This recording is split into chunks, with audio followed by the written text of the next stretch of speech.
Hello.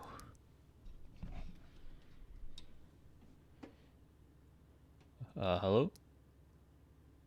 Okay. Okay, Oh, wait, one sec. okay, I think they should be able to hear you. Sorry, I didn't have my Discord set to my interface, so I couldn't hear you. I can hear you now. Okay. We Gucci? Yeah. Gil Rice here? Yeah.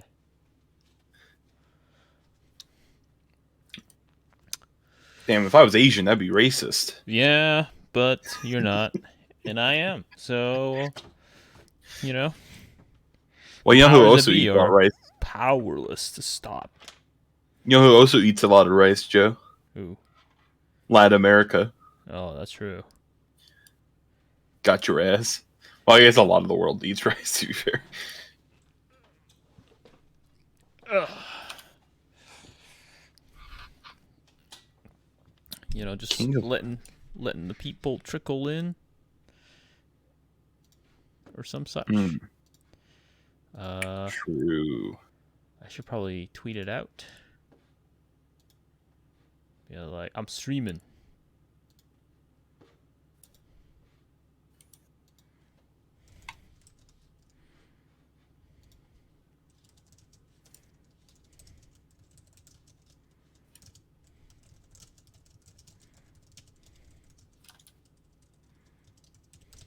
Yes. Last stream didn't do too well. I mean, in terms of the tweet, doesn't seem like it doesn't do that well compared to your rest of your tweets. I think people are, maybe they're just getting tired of the thing, but it's all about pushing. Mm.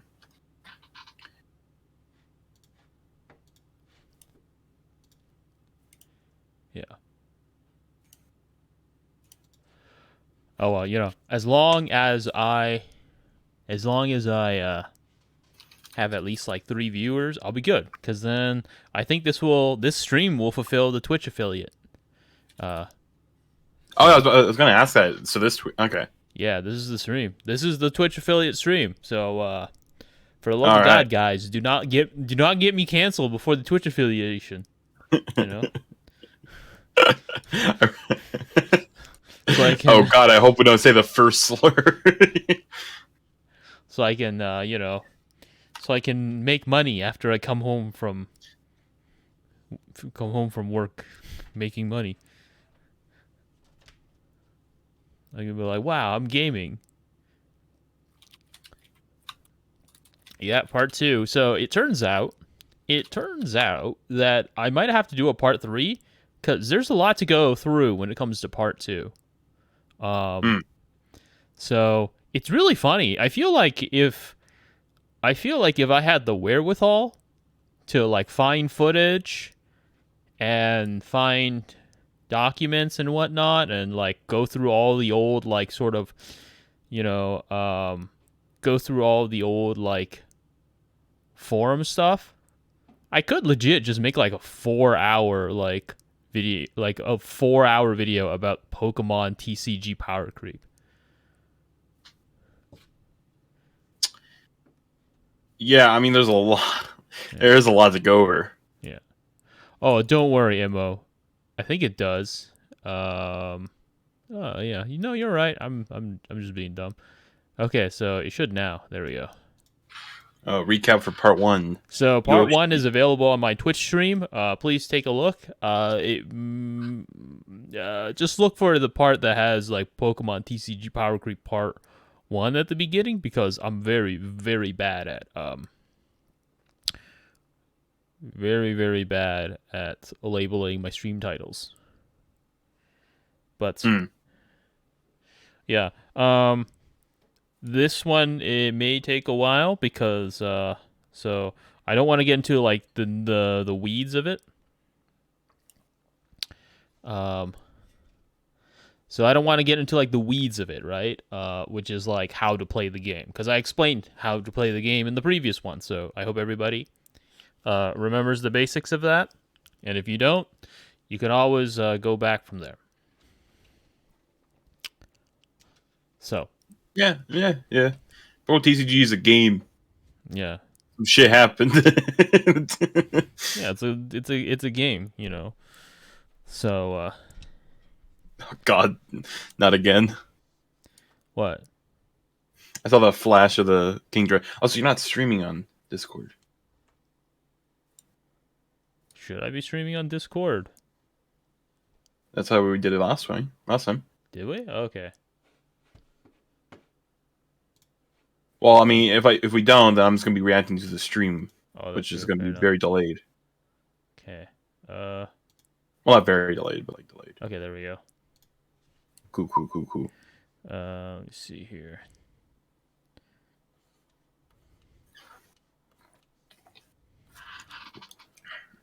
Imo, I think you're being funny, but that's not what Pokemon is.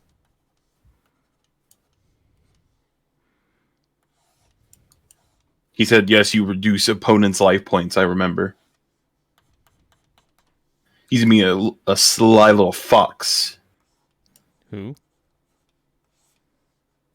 Imo 2000.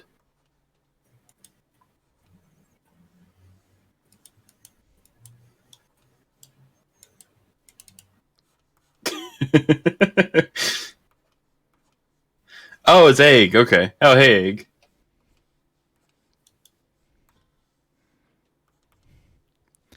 Why is your name not Egg or Math?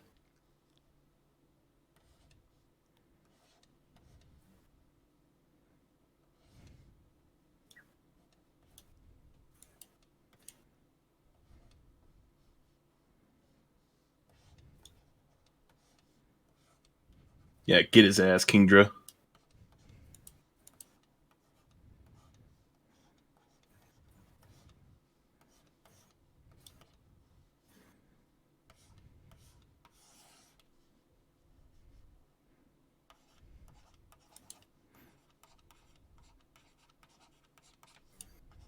Are you saying anything, Joe?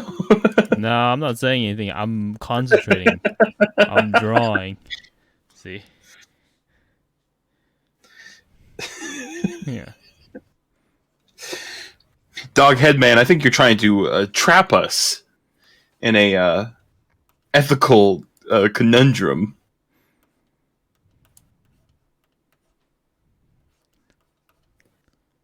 By Vaporeon, I think you mean the most fuckable Pokemon. Yeah, see, look, it's a Pikachu. He's powerless to stop Kingdra.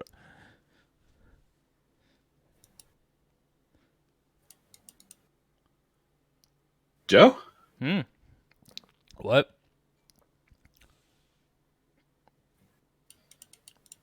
What?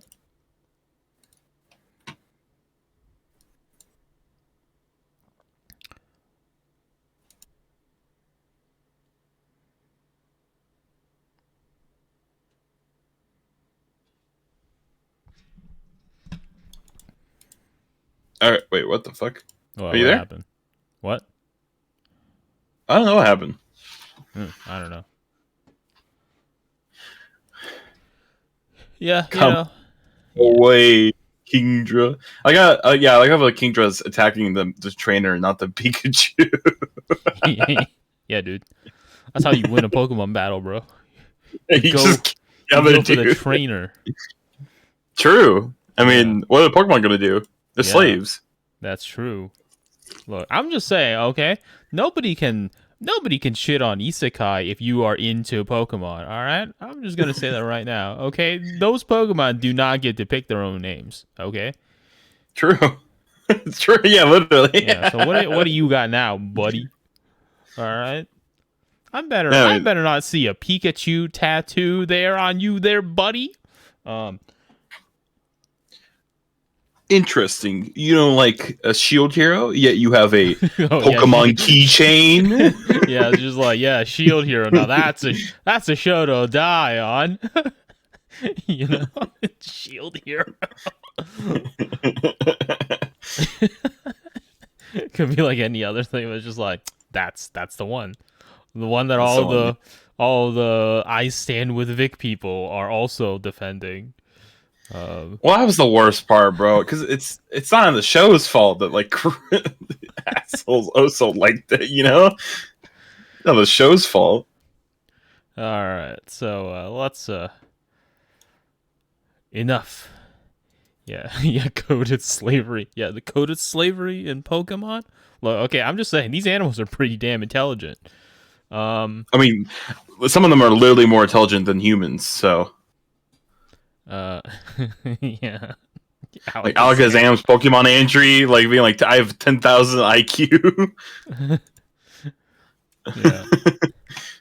Yeah, Last yeah. time I checked, there isn't a human with that IQ. Honestly, I'm surprised nobody's ever asked. Like, nobody's ever wondered, right? It's just like, Alakazam's got a 5,000 IQ. Which political party do you think he votes for? Oh no. You know. Well, the LDP clearly. Oh yeah, well he's got a what other option he's got? Yeah. Uh, Well, I mean, there's like also that diamond. There's a diamond and pearl. Uh, diamond and pearl line, and like in the book in like the library or whatever. That was like long ago, humans were married to Pokemon. he's like, whoa. Yeah, I remember when I was at Anime North. There was once so they used to have a Pokemon biology panel, and people. It was always run by the same people. Was it just talking about Vaporeon? No, it was Pokemon biology, so it was always just like some guy who was like, "Yeah, I took biology in my undergrad. I'm a stats major, by the way." Like that, those kind of people, right? But they're just Yeah. like, "Let me explain to you how DNA works." Um, so it was kind of a middling panel because it was just people like speculating on biology of Pokemon, and I'm just like, oh, okay, this is not as fun as I thought it would be. Uh, Hmm. but the fun thing is when they always have a Q&A section at the very end, and the Q&A section is always great because you always get stuff. You get a mix, right? You get people who are just like, "Hi, I study like rats." Uh, and then they like ask real biology questions, and it sometimes stumps them. Um, and then you also have like people who are like this 12-year-old, or no, not 12-year-old. He's like 14, 15. It's got to be 14, 15. But like 14, 15-year-old kid, he's just like, so like, what would happen if you like married your like a Pokemon, like Gardevoir, like would there be any problems? And they were just like, what kind of problems? Just like, you know, if I marry my Gardevoir, right? And then one of the panels like, if you're implying that you want to, if there's going to be problems if you fuck your Gardevoir, then we can't answer that question. And he's just like, I just really like Gardevoir. And he just walked away. He walked away. That kid did the whole thing without breaking a sweat. My God, that man was a prodigy.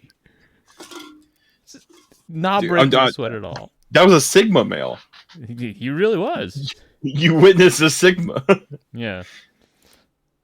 Yeah, the title was just like fantasize about bestiality. Um, yeah, so That is okay. the Sigma rule, like 37. Oh yeah. All right. So, let's get to the topic that everybody wants to hear about, which is the Pokemon TCG power creep.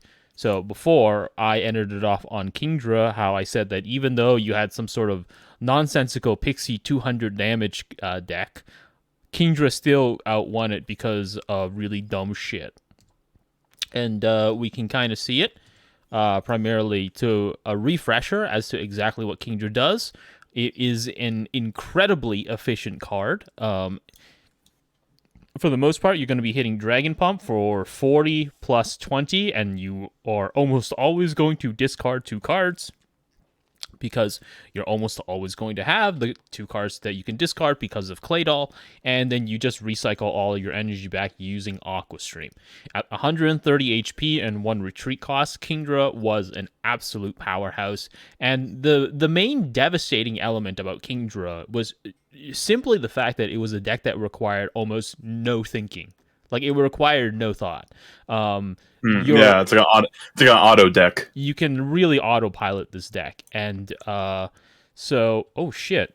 5'11"? Kingdra's a fucking manlet. Anyhow. So. Pretty big, too. Goddamn. Yeah. Oh, yeah. Kingdra's huge. What the fuck? 335 pounds. I guess this is accurate size. Yeah. I was like, maybe my Kingdra's a little big, but no, I guess that's how big he is. Yeah, all right. Go Kingdra, come. Yeah. Yeah. So one of the elements about Kingdra, right, is that Kingdra is very, very he's very foolproof as a deck. He's very, very foolproof. So oftentimes you will see battle roads just full of Kingdras, and sometimes it boils down to when you get to that top level of like deck building and play, where like you're literally running Kingdra decks that are almost like card to card the exact same as every other Kingdra deck out there. It really boils down to how lucky you get. And so in that sort of situation, it becomes so miserable, but it also sort of like diminishes like the skill involved, right? Because if everybody is literally playing the exact same deck because they all have figured out like the perfect build for that deck, then essentially what's going to happen is that the only difference now is going to be luck, different luck of the cards, different luck of the draw, all that kind of stuff, right? Mm-hmm. So the question now becomes, how do you build off of Kingdra? What answers are there? And that really comes from Nintendo. So what kind of cards are really going to come out that are going to be able to deal with Kingdra? Well, it all worked out in a weird way, but Kingdra wouldn't be taken down immediately. But the next expansion that came out after Legends Awakened is the very unfortunately named Stormfront. And I know a lot of people. I think I saw these packs in the store before. I know a lot of people are, might take this out of context, and I really hope people don't. But in my opinion, I love Stormfront. Right? It changed everything. And honestly, this is the best time of my life. Stormfront was sick. So let's talk about exactly what some of the elements that came out of Stormfront. So one of the things that Stormfront was kind of responding to the sort of power creep that was facilitated by stuff like Kingdra. These like very hard hitting decks that could set up really quickly. Very strong decks, right? So what are some of the cards? And the thing here is that Stormfront actually, it's really funny because despite its name, Stormfront was actually incredibly diverse. Like I'm talking about the meta. Like the Stormfront meta was very, very diverse. So let's kind of backpedal and then talk about mechanics. Let's talk about the mechanics of the Pokemon card game and the wording. So what you're going to see, so we got 2 cards here, right? So we got one Mandibuzz right over here on the left. This is from Black and White. And 2, we got Dusknoir. Dusknoir coming from, I believe that is Diamond and Pearl. So we got these 2, right? So let's take a look at these 2 attacks here. So on Mandibuzz, it says here, Blindside, all right? Does 50 damage to one of your opponent's Pokemon that has any damage counter on it. So, Gil, can you explain what a damage counter is? Basically, when you attack a Pokemon with your Pokemon, you apply whatever damage it is to that Pokemon, which then is in the form of a damage counter. Just showing how much damage this Pokemon has taken. So if it's 90 HP and it's taken 20, then it's 70. Yep. So as you can see here, so Pokemon decks oftentimes come with like little cardboard pieces that have like 10 or 50 on them. They're really garbage. You lose them all the time. You don't need them. Most of the times, you're going to be using dice. You can just buy a very cheap set of die, like in like a little, very small, very easy, has a lot of numbers. You're always just going to be using die. No, because if you're playing a card game, you're going to need die. Yeah. So absolutely. So let's talk about attacks and attack effects. So what we have here are two different attacks here.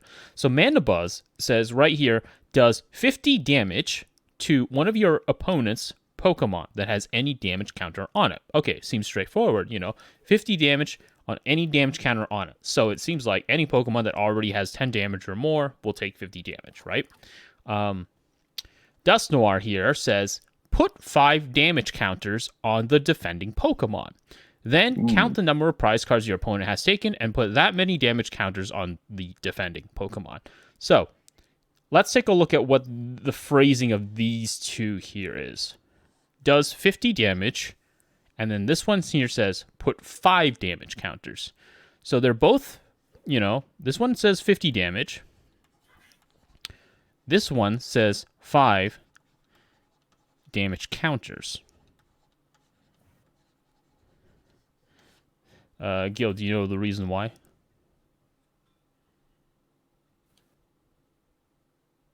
Wait, what? Gil, do you know the reason why the phrasing is different? Put 5 damage counters.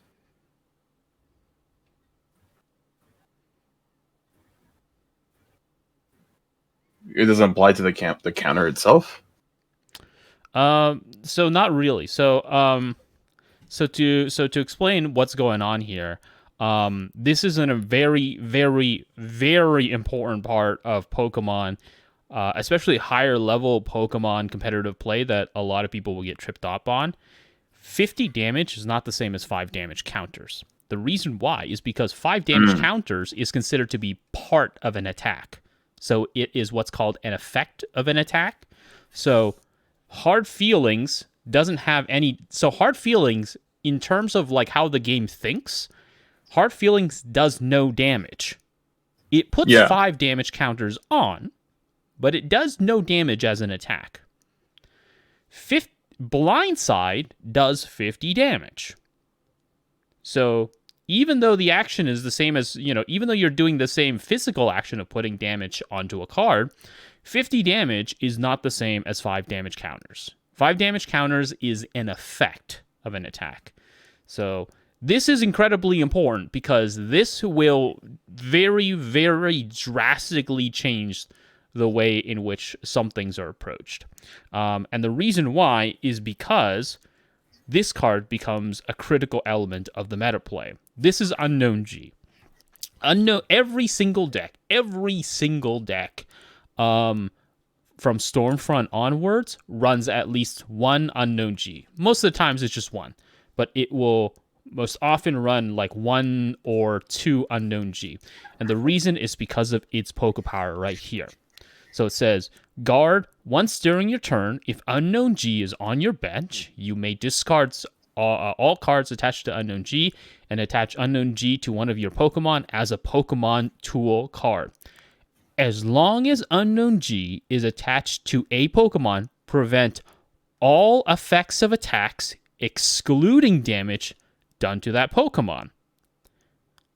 This is very important. So, if I put down Unknown G on my bench, and then I activate Guard, and then I put it onto my active Pokemon, he becomes a Pokemon tool that prevents all effects of an attack, excluding damage. So what that means is that, going back to Mandibuzz, Blindside will still do 50 damage, but they can't put 5 damage counters on with Hard Feelings.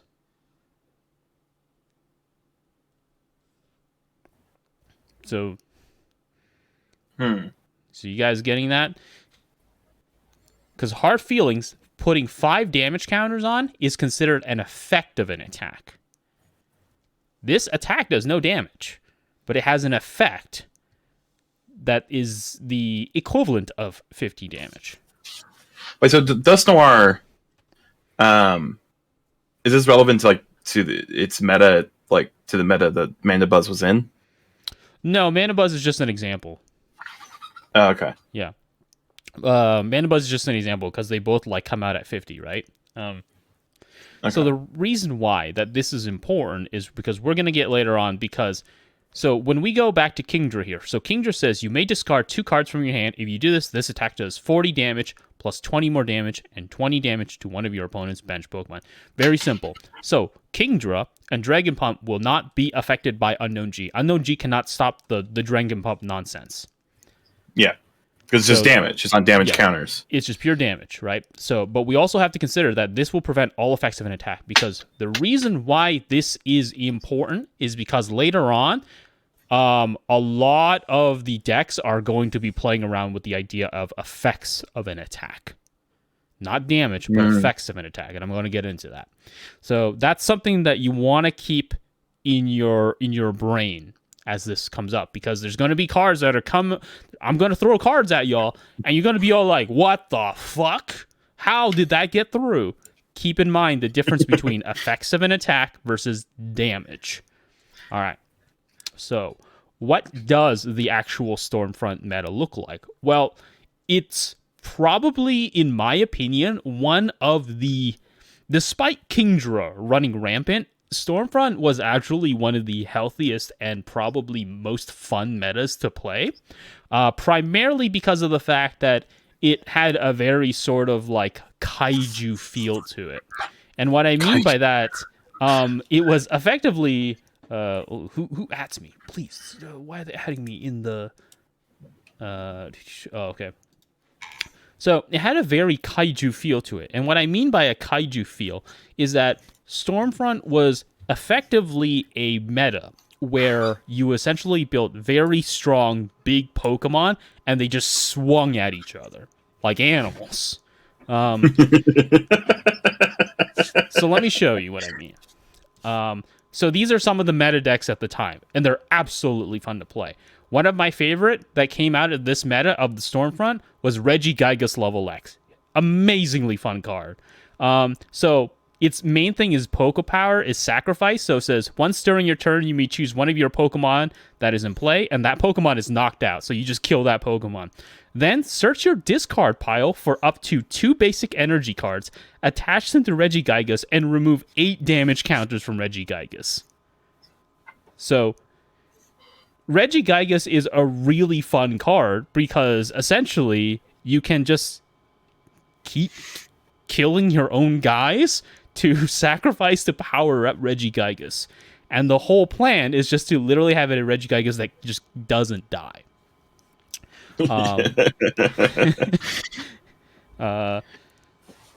Immortal. So, yeah. So another one that also came out is, so this one is actually one deck. This is a Dust Noir. Dust Noir actually came out, very different Dust Noir. Amazingly fun deck. So Shadow Command, once during your turn, you can draw 2 cards. If you have 7 or more cards in your hand, discard a number of cards until you have 6 in your hand. Then put 2 damage counters on Dust Noir, so he takes damage for using that power.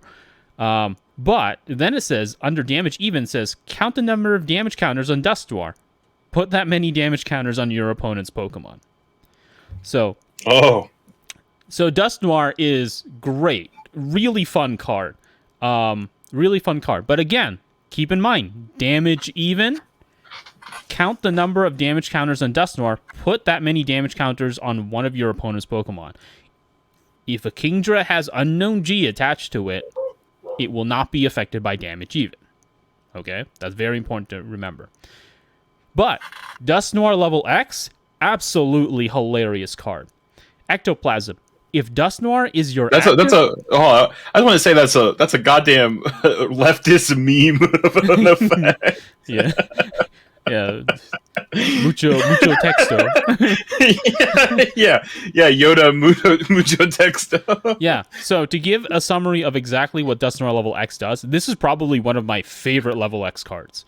If Dust Noir is your active Pokemon and would be knocked out by damage from your opponent's attack. So here's a very important thing. If it's knocked out by damage, so if, let's say I'm fighting a Dust Noir mirror match, right?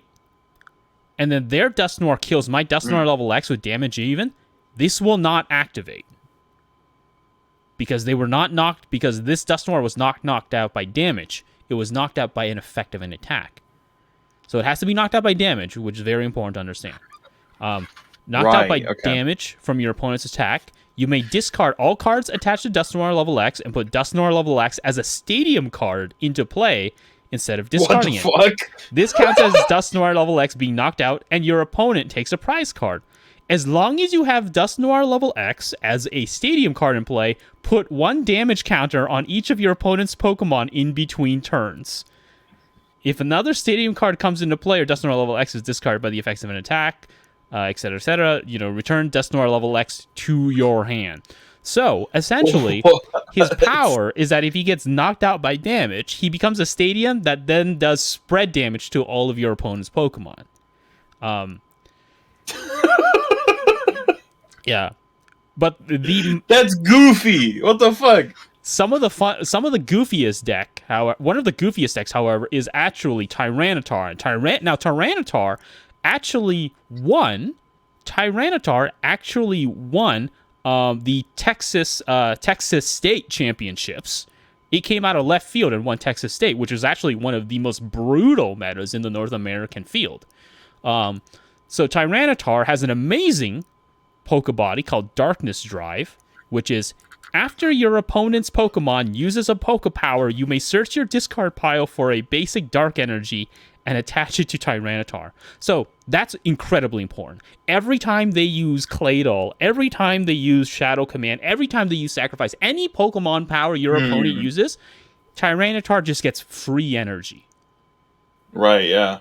And so the reason why that's cool is because both of his attacks are incredibly energy hungry. Grind does 20 damage times the amount of energy attached to Tyranitar. And Spinning Tail for 5 honking energy is this attack does 30 damage to each of your opponent's benched Pokemon. So that is chaotic. So here is something even funnier. This is something I want to mention that's even funnier. Pokebodies do not require activation, and they don't require positioning for them to work. A Pokebody is always quote-unquote active. It will kick in the moment whatever is supposed to happen happens. So the thing is, players don't often get to choose. So Pokemon powers, players get to choose whether they kick in. Pokemon bodies will always happen. Right. They're a passive effect. Yeah, so that often means that there are conditions, right? Like, this power can't be used if Dust Noir is affected by a special condition. It has to be knocked out by damage. A Pokebody will almost always be valid, or for the most part, it will always be valid. Here is why it's very important. Darkness Drive does not require Tyranitar to be on your active field. He can be on the bench, and you can have multiple... You can also have multiple Tyranitars with multiple Darkness Drives just sucking up energy. So you could have a whole bench full of this Tyranitars. So, look at it this way. Slurping. Yeah, so look at it this way. Energy. Let's say you have 3 Tyranitars. You have one on your active, one on your bench, and another on your bench, right? You've got 3 Tyranitars like an idiot, right? You're just like, let's do it. Let's say your opponent uses Cosmic Power once, right? They say, okay, I'm going to use Cosmic Power to draw 6 cards. Well, that kicks out all 3 Darkness Drives. So you just got 3 free Darkness energy. Yeah. Wow. So this is why... wait, you may approach... Okay, yeah. So the Pokebody does have to be to that specific Tyranitar, right? Yeah. So you can't have let's say you have an active Tyranitar, you can't have a bench Tyranitar that also just attaches its energy to the active one. Yeah, it has to be to that benched one. It has to be the benched one. But here's the thing. There are Pokemon in the meta that will allow you to move energy around. Right, yeah. So that's how these this is why I say that Stormfront is an incredibly healthy meta, because all 3 of these deck types, so you got Regigigas, you got Dust Noir, and then you got T-Tar. these are three completely different deck types, you know.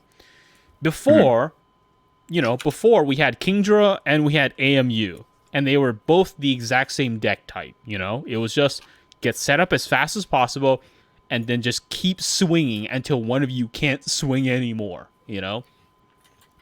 Like, that was what AMU and Kingdra were like during the Legends Awakened series. Now we get into Stormfront, and we have very, very different deck types. You know, we got pure heavy hitters, we got spread decks, and then we got even dumber spread decks, but they can grind. So this is the kind of like... Yeah, because that grind could just do a ton of fucking damage. Oh, yeah. We also have decks that are amusingly complete menaces for previous decks. So one of the reasons why AMU, despite being pretty versatile and fast, other than losing out to Kingdra, one of the reasons why AMU actually ended up finding a lot of difficulty in the meta is because the release of this asshole. So this is Machamp. And let me talk to you about its main effect, which is Takeout, which is if the defending Pokemon isn't an evolved Pokemon, that Pokemon is knocked out instead of damaged by this attack. So Machamp one-hit KOs any basic Pokemon. Yeah. So which all AMU is basic Pokemon. AMU is an entirely basic Pokemon deck. So Machamp literally does Takeout. Will literally knock it out. But here's a very interesting piece of note you might note. This is where, once again, understanding the rules and how it's phrased is very, very, very important. So let's take a look at how an attack breakdown occurs. So you have what is the immediate attack, which is Takeout, 40, right? But then it says, under the condition, if the defending Pokemon isn't an evolved Pokemon, that Pokemon is knocked out instead of damaged by this attack. So let's think about that for a second. Okay, so he's knocked out instead of damaged by the attack. All right. What happens, therefore, if Machamp decides to use Takeout on a Pokemon with Unknown G attached? You know, let's say there's a Mesprit, has Unknown G attached. So Mesprit, as you remember, prevents all effects of an attack, excluding damage. So how does this attack work out? Well, because it says instead of damage by the attack, this means that the section at the end here is no longer considered a valid part of the attack condition. For it to revert back to 40, it would have to be instead this attack does 40 damage, right? It would have to be worded like that. So because it's worded like this, if a Machamp uses Takeout on a basic Pokemon with Unknown G attached, the knocked out is kicked in, but it immediately gets nullified by the prevent all effects of an attack, and Takeout does nothing. So Machamp does no damage against a basic Pokemon with Unknown G attached. Because this does not happen in lieu of this one's failure. This is just canceled out immediately if this gets activated. So this is why this is why Pokemon is worded very specifically in a lot of senses. In a lot of ways, people might look at Pokemon cards and be all like, why is it worded like this? Why is it worded like that? Why is the wording inconsistent? The reason why is because the wording is inconsistent in a lot of Pokemon TCG cards because they are meant to convey and relate to the rules in very, very specific ways. So this is not a problem with Nintendo saying like, oh, you know, some guy just wrote it one way and then some guy wrote it the other way, but they all do the same thing. No, they're very, very different things. And if you're playing in a competitive environment, any Pokemon judge will immediately rule that Takeout will do 0 damage against a Pokemon with Unknown G attached. That's just how it works. Simple as that. Hurricane Punch and Rage don't really matter. None of this really matters here. Takeout is really like the main thing to talk about here. So then you've got, for instance, Machamp and Strong Willed is kind of goofy, but it's not like the worst thing.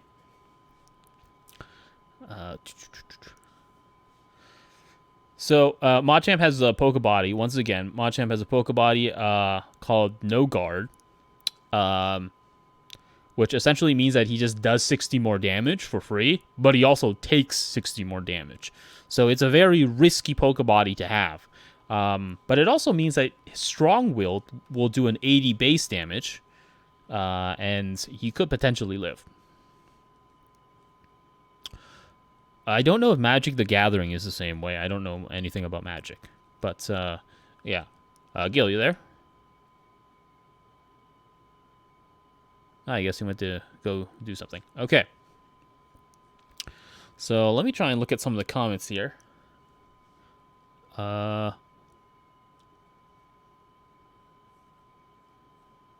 Dusknoir X. Yeah, Dusknoir X is sick, yeah.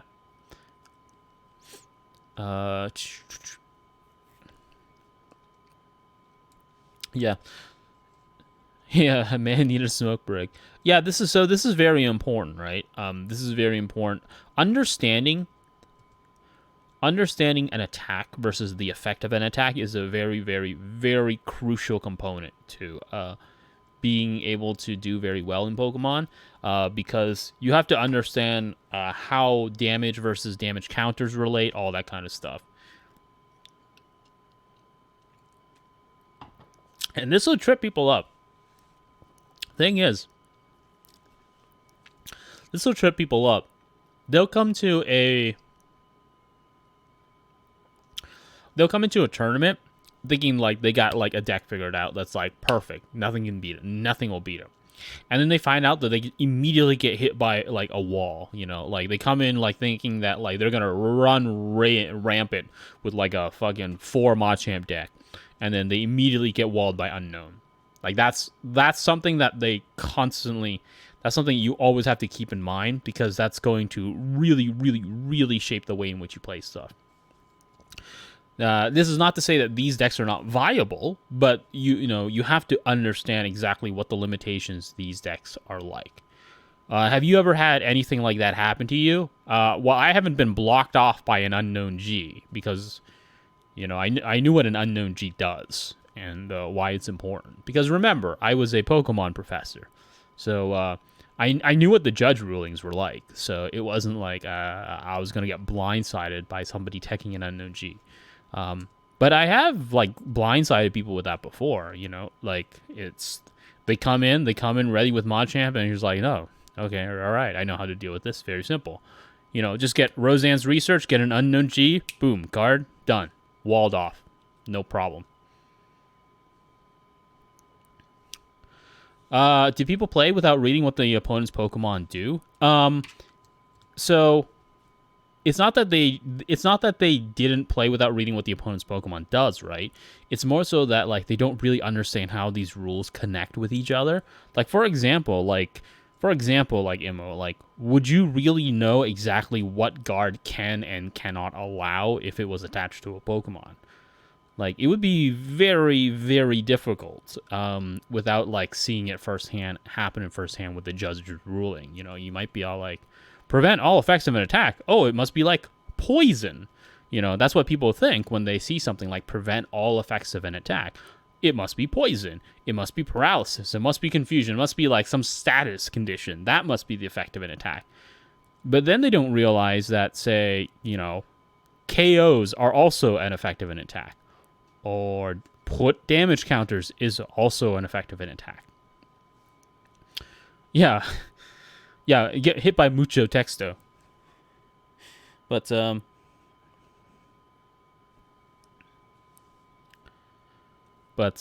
yeah, so that's a very, very important thing to consider, right? When we're talking about these sorts of stuff. But no, it's absolutely fun. It is absolutely fun. Fun meta. But don't worry, we're not even halfway through yet because it gets wilder. Just kind of waiting for Gil to come back. I have no idea what's going on here.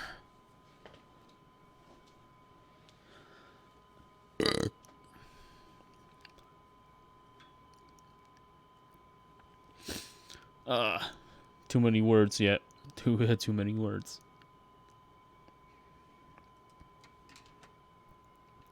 Man needs his Marlboros.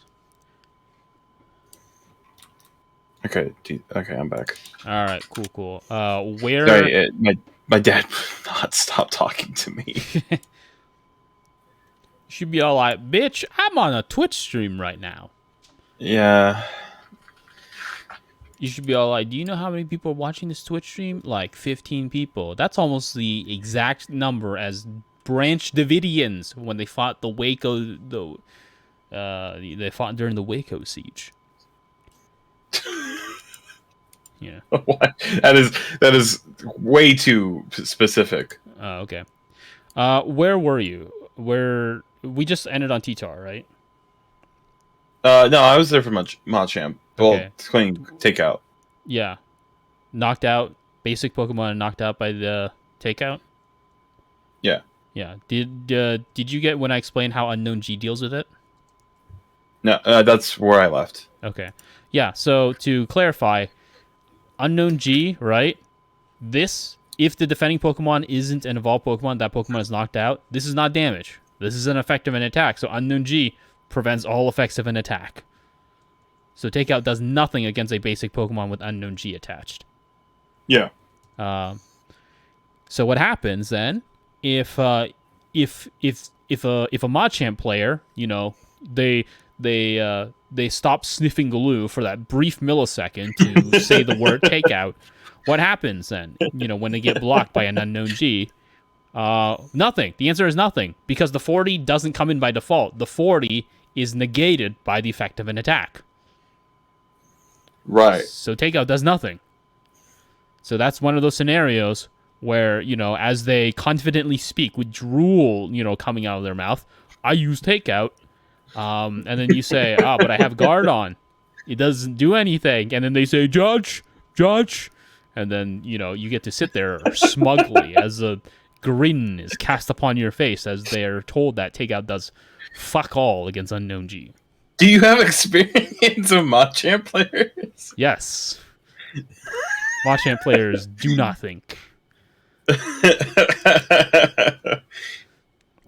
This is not a thinking card. Look at this. Hurricane Punch. Flip 4 coins. This attack does 30 damage times the number of heads. This is a flip coin. Flip coin. There's no Yeah, thought. do that. Yeah, flip coin, bro. Just flip coin. You just take 4 die and then you just throw 4 dice at the opponent. And then there's like, all right, all of them are heads. Yeah, so, but one of the things that I mentioned, right, was that like Machamp, even though Machamp was just the, you know, it's still a different deck archetype. You know, you got Regigigas here, which is like, you know, big damage tank. And then you got Dusknoir here. Yeah, Dusknoir here is spread damage. And then you got T-Tar here. It's just like an engine deck.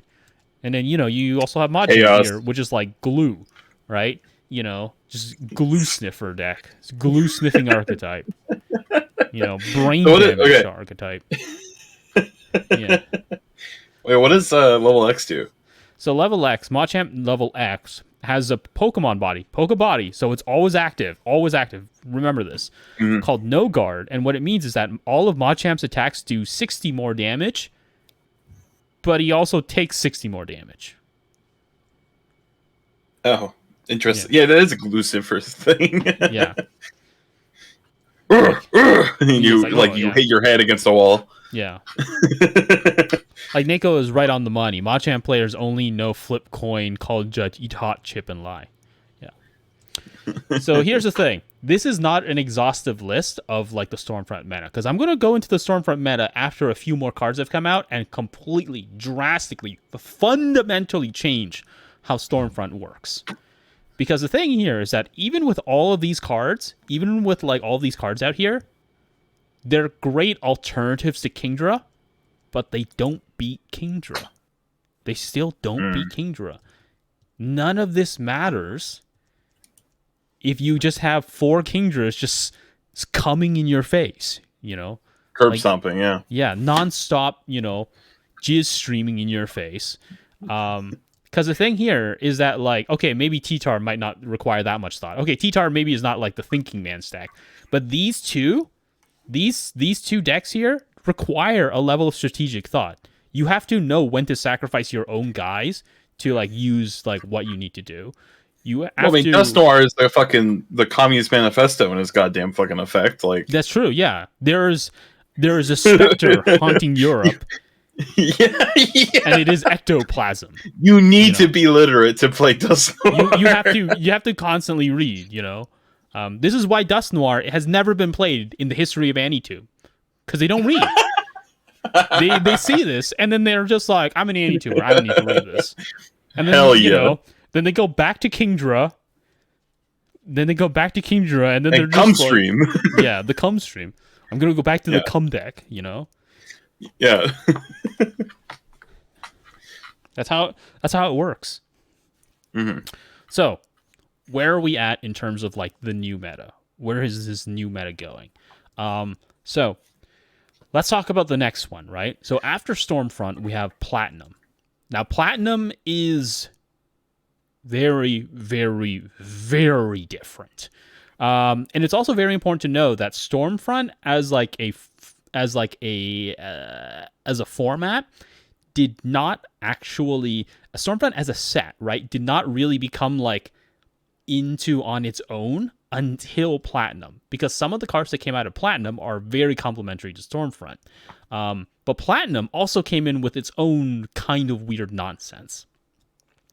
So, Nintendo is looking at what was going on here with Legends Awakening Kingdra. You know, it's like, oh my god, this guy does a lot of damage for cheap. How do we deal with this?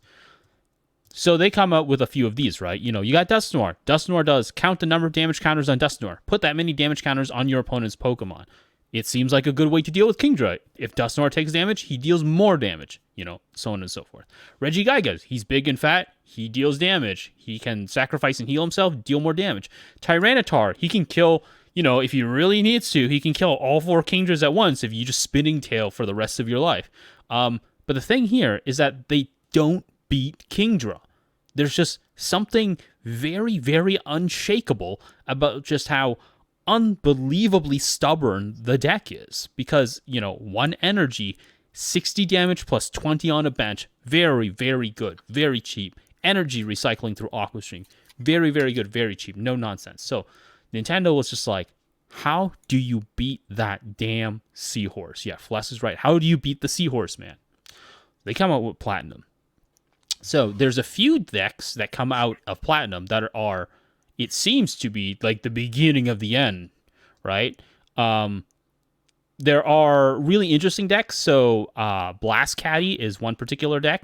So Blastoise is really, really That's a cool. thick fucking Blastoise, bro. Oh, yeah. So Blastoise is really, really cool. So Blastoise Poke Power is Dig Well. Once during your turn, you may look at the top 3 cards of your deck, choose as many water energy cards as you like, attach them to your Pokemon in any way. Discard the other cards. Okay, so you're just like, that's pretty cool, but you have to look at the top 3 cards of your deck, and that's kind of risky, right? His attack is Aqua Press, which is, it does 20 damage plus 10 more damage for each water energy attached to all the Pokemon. mating press, bro. Yeah, so 20 plus 10 more for water energy. So let's say you've got like 6 energy attached to all of your Pokemon. That's 80 damage, right? That's a lot of damage for Aqua Press, right? Let's say you got 10. So how do you do this? How do you use Dig Well? Top 3 cards of your deck, choose as many water energies as you like, and attach them to your Pokemon. How do you use Dig Well with Aqua Press? How do you do it efficiently? Well, Delcatty also came out in the same format. Power Circulation. Once during your turn, you may search your discard pile for up to 2 basic energy cards, show them to your opponent, and put them on top of your deck in any order. If you do, put 2 damage counters in Delcatty. So, that's how you do it. Power Circulation gets you energy from your discard onto the top of your deck, and then you use Digwell. Digwell essentially guarantees 2 extra energy card attachments however you like, plus your regular per turn energy attachment. So now you can start hitting really, really fast. And so if you have like a Blastoise or 1 or 2 Blastoises with like 3 Delcatties, you can get started really fast, right? And you can hit for a lot of damage. But the thing here is that Blastcatty did well, but it didn't really break out of the Battle Road circuit. It didn't really get out of Battle Roads, right? And so they were not the thing that really was the threat. The threat was the introduction of what are called Pokemon SPs, and you can know them by their logos here. You know, the SP logo. You'll say SP right here. Pokemon SP. Oh, I remember these, yeah. This is probably where the meta made a absolutely drastic shift. So one thing that you might notice with Pokemon SPs is that they're all basic Pokemon. So you got Crobat. He's a fucking basic Pokemon. So he doesn't need to evolve. He doesn't need a line or anything. But wait, why is he a basic Pokemon? I don't know, because he's a fucking Pokemon SP. Okay. You know, it's like Crobat's definitely an evolved form. Yeah, so you got Dialga G and Crobat G. So there's a sort of Pokemon SP are kind of interesting in a way, because the thing here is that Pokemon SP don't have a lot of health. So you got a Crobat here. He's got 80 HP. That's not a lot of health. He has an attack. I thought you said ADHD. Oh, so he's got an attack called Toxic Fang, which is the defending Pokemon is now poisoned. Put 2 damage counters instead of 1 on defending Pokemon between turns. That's a shit move. You know, no one's ever going to use that. Terrible move. Doesn't even do damage. It's poisoned, right? His Poke Power is not that bad. Once during your turn, when you put Crobat G from your hand onto your bench, you may put 1 damage counter on one of your opponent's Pokemon. That doesn't sound great at first, but keep in mind about this, because one of the things that's really important about Pokemon SP is that they also came out with Pokemon SP cards. So Pokemon SP also get their own trainer cards. So this is where things get real rough. So you have stuff like Team Galactic's Invention Power Spray. You may play this card during your opponent's turn when your opponent's Pokemon uses any Poke Power. Prevent all effects of that Poke Power. If you have 2 or less Pokemon SP in play, you can't play this card. This is really... Every Pokemon SP deck in existence played 4 of these. Yeah. This is really rough. It is really, really rough it is really rough saying, like, I'm going to use Cosmic Power, and then they're just saying, okay, I'm going to use Power Spray. It's like the Great Wall to actually defend against the Mongols. So the thing here is that Power Spray essentially means that during the course of a game, your opponent, if they're playing an SP deck, they essentially get 4 chances to just say, no, you can't use that power. Poke Turn is also equally nasty. Return 1 of your Pokemon SP and all cards attached to your hand. This is a really, really insane card. Why? Because you don't have to flip a coin on or anything, and all the cards attached just go back to your hand. That means your energy, that means any items attached, all of that goes back into your hand. And because it goes back into your hand, you can just put it back down again in the exact same turn, and they're completely healed. Because the damage doesn't come with them. So, let's say I got a Dialga G, and he's taken 90 damage. He's only got 10 HP left. You know what I can do? Poke Turn. Poke Turn him, take him up, put him back down. He's now fully healed. So, these numbers, all of a sudden, don't look like the numbers that they're supposed to be. They're not 100 anymore. They're whatever they really can be. And also, because of stuff like Poke Turn, Flash Bite becomes very important, because now it says, once during your turn when you put Crobat G from your hand onto your bench, you may put 1 damage counter on one of your opponent's Pokemon. Right. Flash Bite, now you can put down a Crobat G, use Flash Bite, Poke Turn him, and you use Flash Bite again. So now you got 2 damage counters on him. This is going to Right, be yeah. really, really important later on. But it's very important to understand how flexible this card is. Then you have Energy Gain. Energy Gain says, as long as Team Galactic's Invention G is attached to a Pokemon, the attack cost of that Pokemon's attacks is 1 energy less. So you see all of these attacks here, they don't cost that much because of Energy Gain. Energy Gain gets rid of that last little bit here. So this is what you're really paying for the attack. And so this is really rough. This is where you start to see the beginning of like Dialga decks, which, one of the decks I played is very, very rough deck to play against. Dialga right here says your opponent can't play any trainer or stadium cards from his or her hand during your opponent's next turn. These can be very miserable lockdown decks. Of course, they also get their own supporter saying search your deck for a supporter card, a basic energy card, and a trainer card that has Team Galactic's Invention in its name. Show them to your opponent and put them into your hand. So you can search for these. So this is an incredibly flexible deck archetype. This is also very, very important because now I am very happy about this because let's talk about... So earlier I mentioned that with the introduction of Platinum, Stormfront really becomes a viable threat. Stormfront really changes in on its own. Because at first we've had big, fat, cool kaiju fat boys just swinging at each other. But then with the introduction of Platinum, certain cards that weren't particularly favorable in Stormfront at the time become massively meta. And one of the decks that I played a very central part in making meta is Gengar. So hell yeah, Gengar. Yeah, so I was actually the first person to place well with Gengar. Put a Gengar in chat. Gengar, yeah. So Gengar came from the Stormfront pack, but Gengar's really fucked up as a card. So Gengar is really dangerous because of the introduction of Pokemon SP. And the reason why is because a Gengar deck will run Gengar, so it'll run a 4-4 Gengar line, and it'll run 4 Crobat G. That's how it works. So, why is that the case? So, Gengar's main attack is Shadow Room.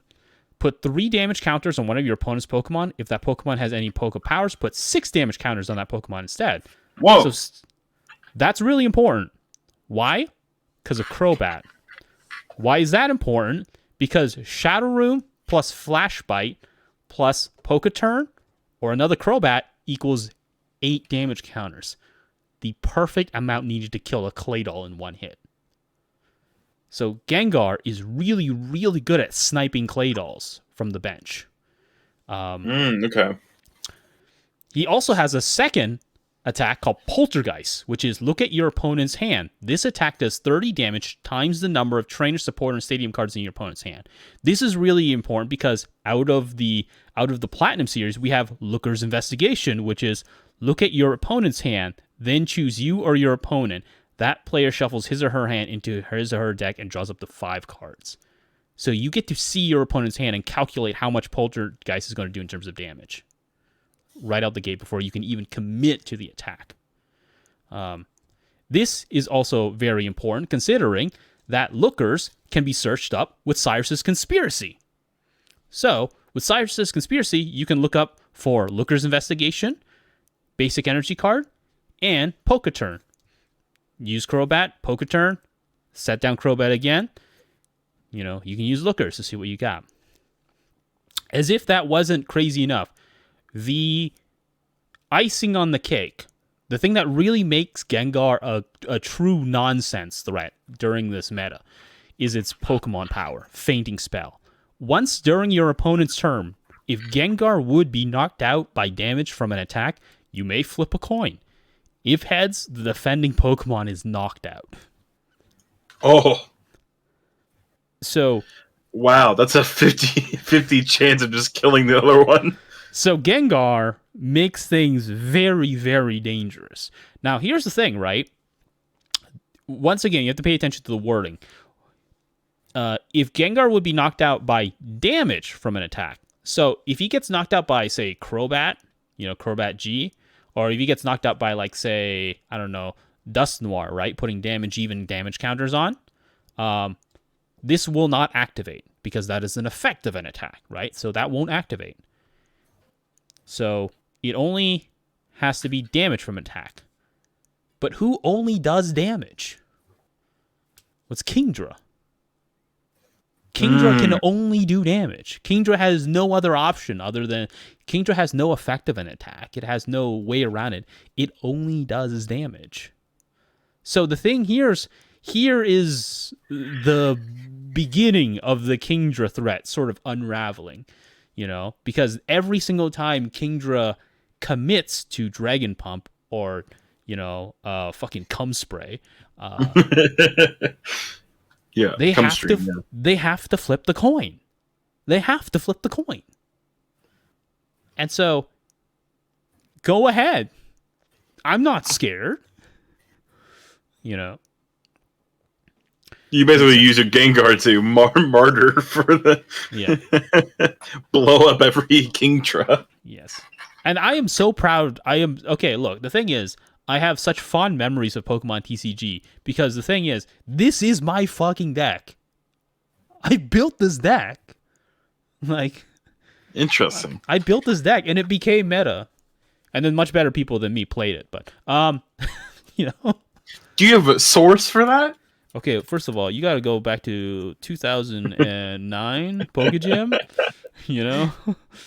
and then me talking about the deck, and then people saying Gengar is not meta. He uses a coin flip. You're leaving it up to chance, and I say, I don't care. That's a 50-50 chance. Yeah. That's not a bad chance. Yeah, Big Bone is right on the money. Gengar had a ton of fuck around and find out energy. Yeah. So, you might be thinking, okay, that's the one. Gengar is the one that killed it, right? Gengar is the one that killed Kingdra. Well, kind of. Gengar dealt a very, very strong blow to Kingdra because Gengar was a very good answer to Kingdra. Fainting Spell forced every engagement with Kingdra to be really risky on their end. Shadow Room meant that Gengar can snipe Claydolls and shut down Kingdras before they start swarming you. And Poltergeist is really effective against Kingdras because... the thing about Kingdras is that they're very fast decks, so they run a lot of trainers and supporters. Most of their deck is trainers and supporters because they want to get set up fast. So with Poltergeist, you get one Gengar up, and then, you start harassing with lookers, and you can say, like, all right, okay, I see you have 5 trainer cards in your hand. I'm doing 150 damage. That's how it works, right? And the icing on the cake is that Gengar has no retreat cost for some reason. I don't know why. Yeah, that's weird. Yeah, I don't know. And it has no. The weakness is like pretty shit. It's pretty like nothing either. Too. Well, the only thing he loses to is T-Tar. Right. Yeah. The only thing he loses to is T-Tar. But the funny thing here is that spinning tail. Yeah. So the funny thing here is that Darkness Drive will activate on Fainting Spell, but it won't activate for the T-Tar that dies. Oh, yeah. So, yeah. So that's Gengar. My pride and joy. What's it called? I just called it Gengar. What did other people call it anything else? These are usually funny names. Yeah, I think there's another variation of Gengar that comes in that ends up being called Mother Gengar. Mother Gengar, okay. Yeah, I'll talk about that as well. But let's sort of change the venue a little bit here, because wait. Did you take this from the Japanese? No, because you mentioned that last stream. No, I took a different deck from the Japanese. Oh, okay. Yeah, I took a different deck from the Japanese. I was just making sure. Like, is this Japanese deck?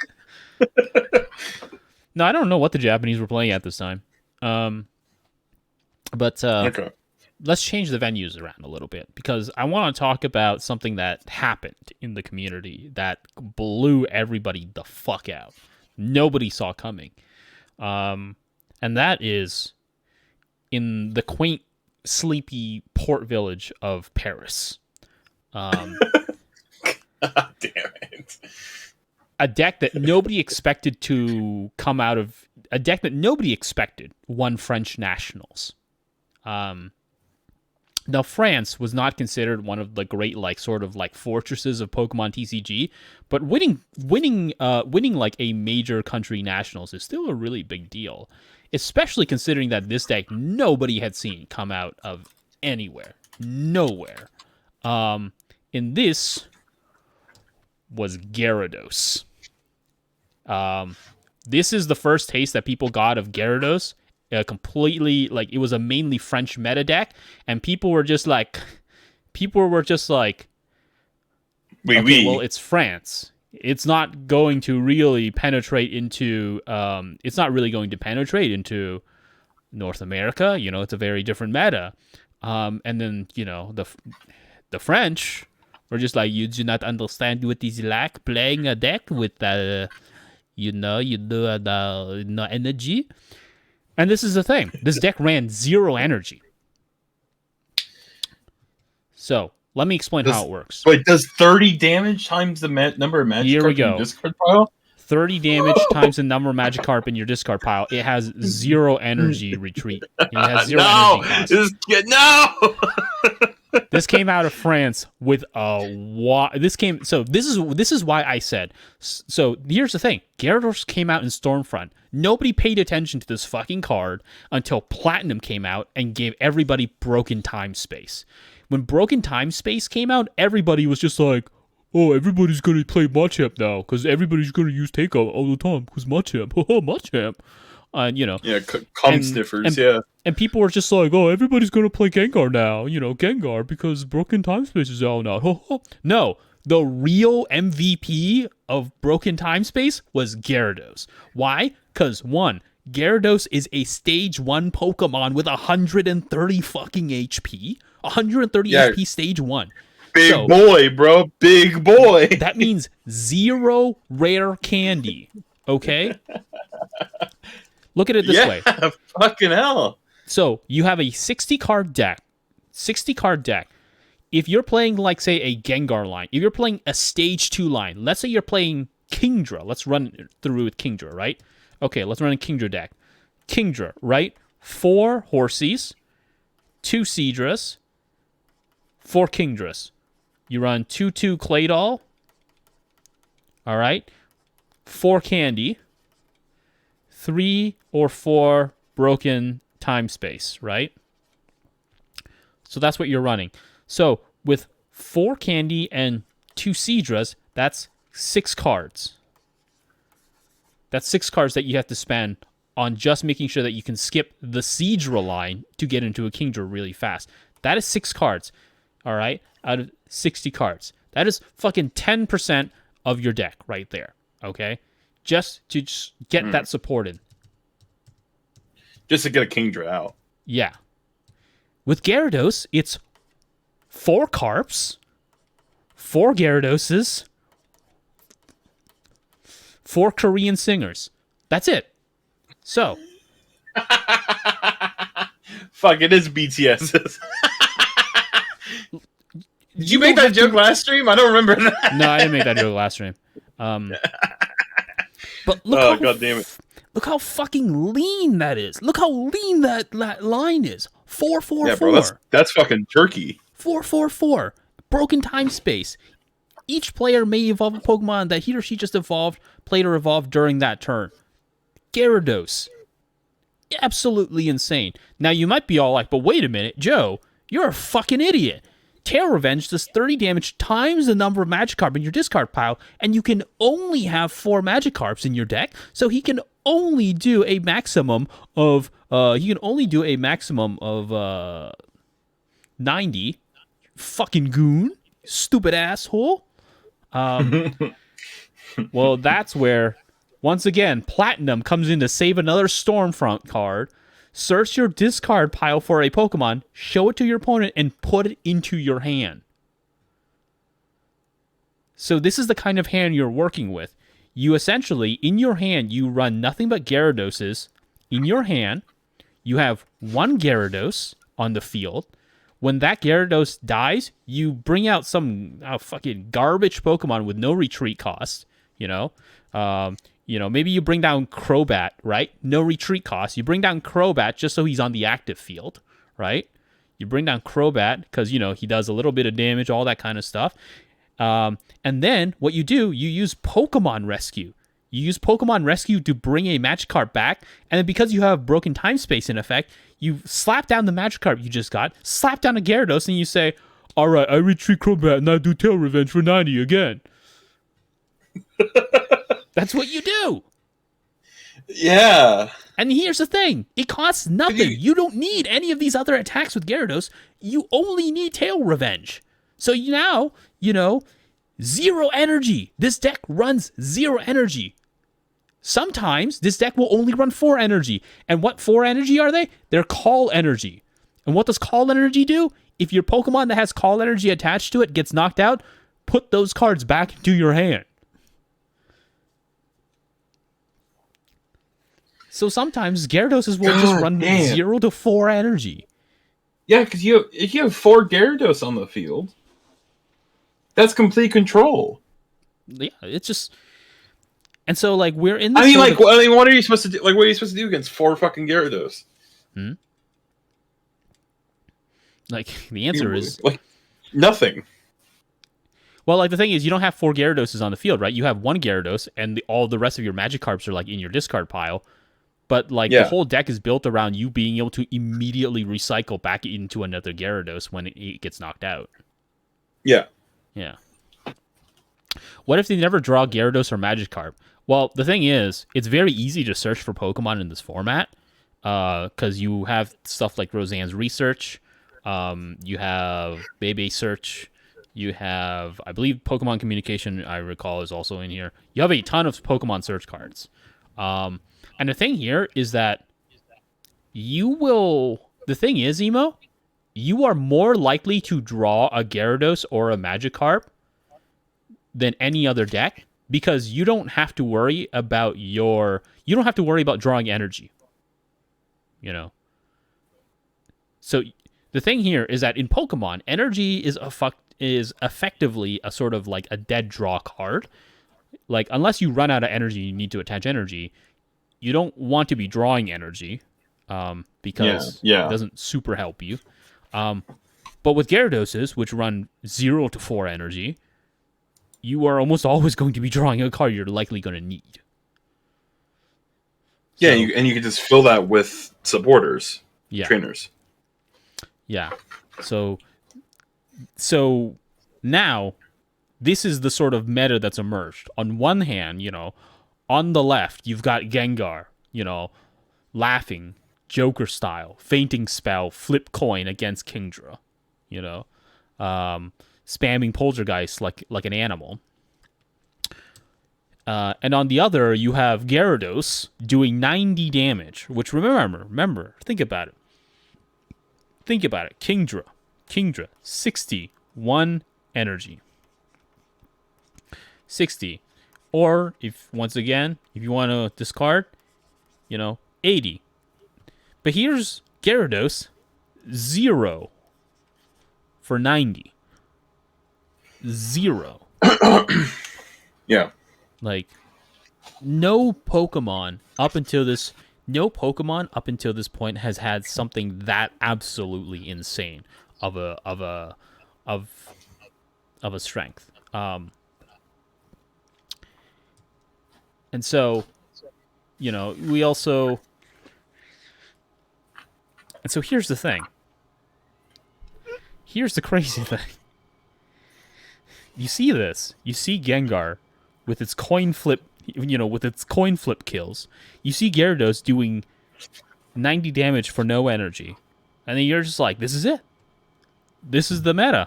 Well, no, it gets worse. So it gets wild. God damn. So the next format was called Rising Rivals, and it sort of builds upon the SP. So the SP cards that we have here are like Crobat. They're like Dialga. They're not particularly amazing cards. They're not super amazing cards. They're pretty good. Dialga Palkia was a pretty good deck at the time, but it didn't have enough of a muscle to really dominate the meta, the way that a lot of the other decks did. But they're pretty good. But then with Rising Rivals, we got different SP Pokemon. They're still SP Pokemon, but now they're not Team Galactic Pokemon anymore. They're like gym leaders. The reason why this is important is because these Pokemon are very different. They're not like Team Galactic Pokemon, but they still benefit from all of the SP Pokemon stuff. So if you're running SP Pokemon decks, you still get to use all of this kind of stuff. So the reason why this is important is because later on, we're going to get beefier things. So I mentioned Mother Gengar. This is also with Rising Rivals where Nidoqueen comes out. So Nidoqueen is... So Mother Gengar is a very different thing from like just pure like... Mommy Gengar. Yeah, so instead of like normal Gengar, Mommy Gengar is... it's a very hard to kill deck. And the reason why is because, you got 2 stage 2s, which sounds really dicey. But the thing here is, Nidoqueen's Pokebody is really helpful, which is anytime between turns, remove 1 damage counter from each of your Pokemon. You can't use more than 1 Maternal Comfort Pokebody between turns. What it does is that it oftentimes negates a lot of the workarounds that people have to deal with when they deal with Fainting Spell. Like sometimes, like in Gengar Mirror matchups.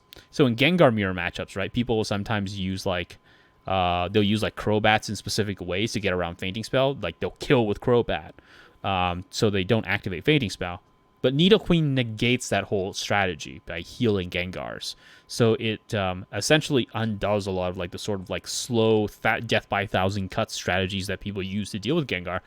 So they're almost always going to have to face Fainting Spell. So this one actually, I believe, won Senior Worlds. So this is, technically speaking, this is the superior Gengar variant. We also got additionally... Did you ever play Mommy? No, I never ended up playing Mother Gengar because I actually switched to a different deck at that time. Okay. So we also got, the introduction of, you're going to love this, Gil. We also got the introduction of Flygon decks, which is a mill deck. Hell yes. Yeah. Misery. Mill decks. So Flygon is very similar to Gyarados in that Flygon decks will oftentimes don't run any energy at all. Oftentimes all of the things that Flygons will run in their toolkits is to just keep Flygon alive. Because Flygon's ability is, as long as Flygon is your active Pokemon, discard the top card from your opponent's deck between turns. So every turn, 2 cards gone, 2 cards gone, 2 cards gone. And it doesn't seem like a lot at first, but in a format where like draw is king, speed is king, people are going to burn through their decks real fast. You're going to see people burn through like more than half their decks in like 4 or 5 turns. So with Wind Erosion, that's very, very bad for them. So like they have to purposely slow down.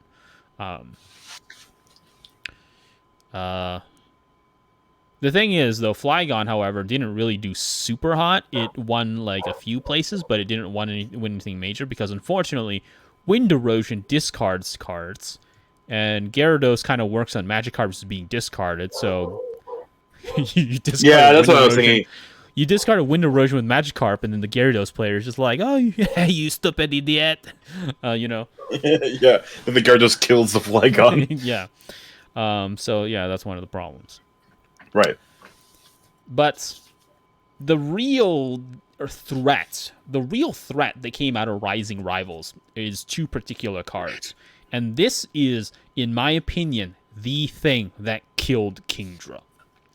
And this is Luxray Infernape. Infernape Luxray. The deck is just called Luxape. God damn, those are some cards. So, here's something to remember. This is like Infernape Elite 4, Luxray GL. So, they're both SP cards, meaning these are both basics, okay? These are both basics. Oh, God, yeah, they are. All right? So, there's no evolutionary line, none of that stuff. And because they're both SP, they get all of the benefit of this. So they get the energy gain, they get the poke turn, they get the power spray. But they also get some really dumb shit too. So, Infernape.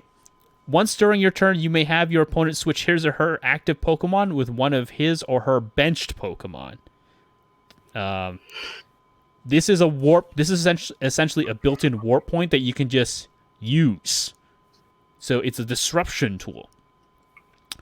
Luxray. This is where it gets real bad.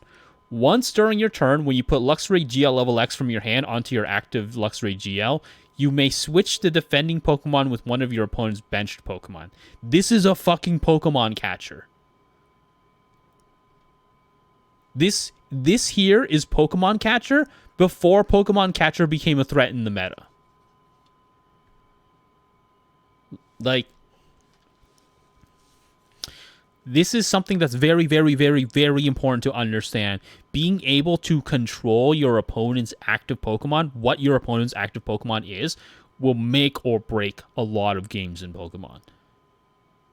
Because sometimes, Bright Look right here is an absolute, like, it's miserable. It can really screwball it. Like, what they can do is they can Bright Look a Claydol. And then, oh shit, if you don't have Claydol, then what can you do? If you have Claydol out, then you got to either retreat him or switch him or do something. You can't attack with Kingdra anymore. And even then, doesn't even matter. Because Flash Impact does 60, but does 60, does 1 damage to one of your Pokemon, don't apply weakness and resistance. But, like, here's the thing. You see this, you say lightning plus that, but remember, this doesn't matter. This doesn't matter because of energy gain. They get energy gain. So they always pay 1 energy less. So he's doing one for 60.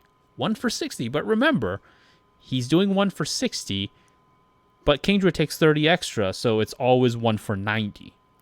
So now, all of a sudden, Kingdra will always lose. Kingdra will always lose the engagement. And because this is a Pokemon XP, you can Poke-Turn.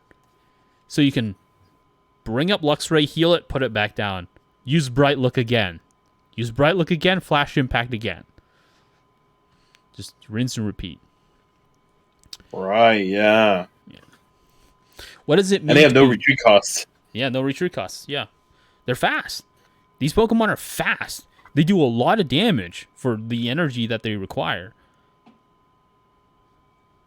What does it mean to be basic but also level up? So level up, level X Pokemon are Pokemon that you put on top of like a normal basic Pokemon. So there's a Luxray, there's a regular Luxray GL, and there's a regular Infernape Elite Four, which are also basic Pokemon. Which is, I mean, these are Pokemon that are normally third evolution, so they'd be stage 2, but because of GL, they're basic Pokemon. So instead of 4 turns, it's 2 turns. Yeah. And here's the thing, right? Here's the thing. Look at it this way. Let's say you're up against Kingdra, right?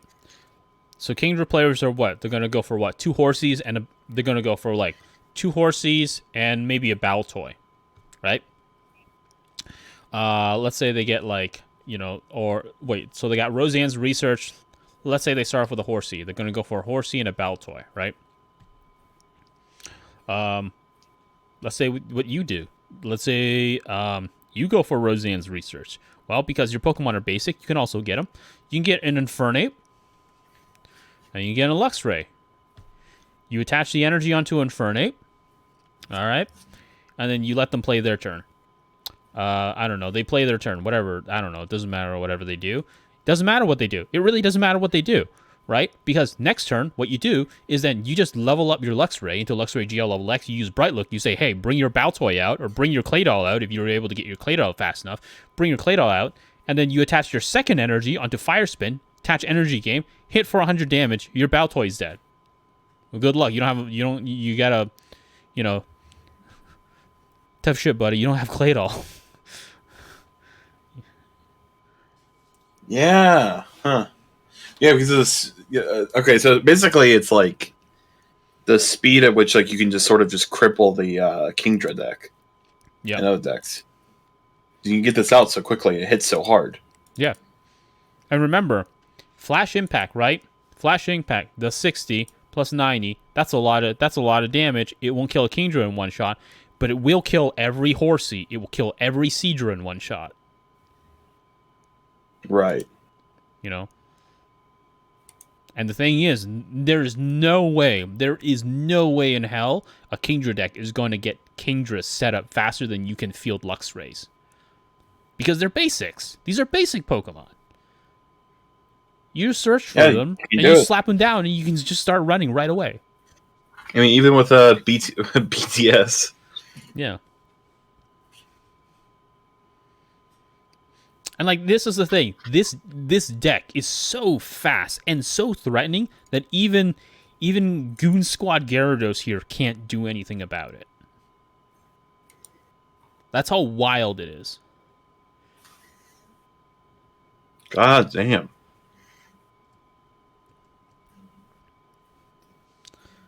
You know, that's how goofy. That's how goofy this deck is. Yeah.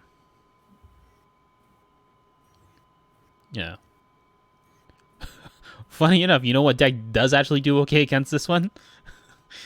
These assholes. Right. Yeah. Makes sense. Because it doesn't matter what fancy tricks you got here.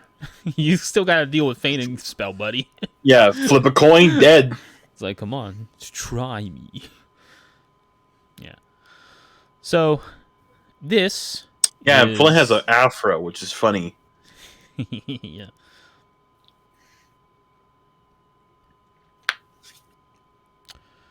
Yep. So, yeah. This is Luxape. This is Luxape. This one, I believe, won Masters World. This one is the one. This is the deck that won Worlds, Masters World. And Masters World. What is that? So, in Pokemon like TCG, there are 3 separate divisions, and they're based by age, right? So there are juniors, seniors, and masters. I think masters are like 16 and up. But yeah, so the Masters World Division, Luxape was the winner of that year. So okay, Luxape. Yeah, that's Luxury Dark. Yeah, Luxury Dark.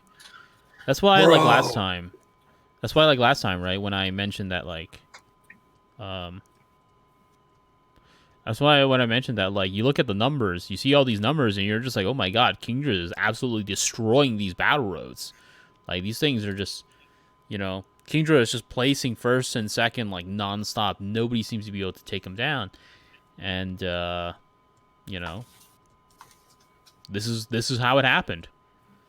Just crazier, grimier decks just came out of the woodworks. Well, yeah, I mean, it's like forcing, it's like food from scarcity, you know? Like, the crazier the recipe is, because, like, there's lack of a food. Mm-hmm. Like a food. So, I think this is probably a good time to, like, stop it here. This is, like, a good... The reason why is because this is a good breaking point. I think there's going to end up having to be a part 3. Sorry, everybody. And I know I say this every time, but it gets crazier.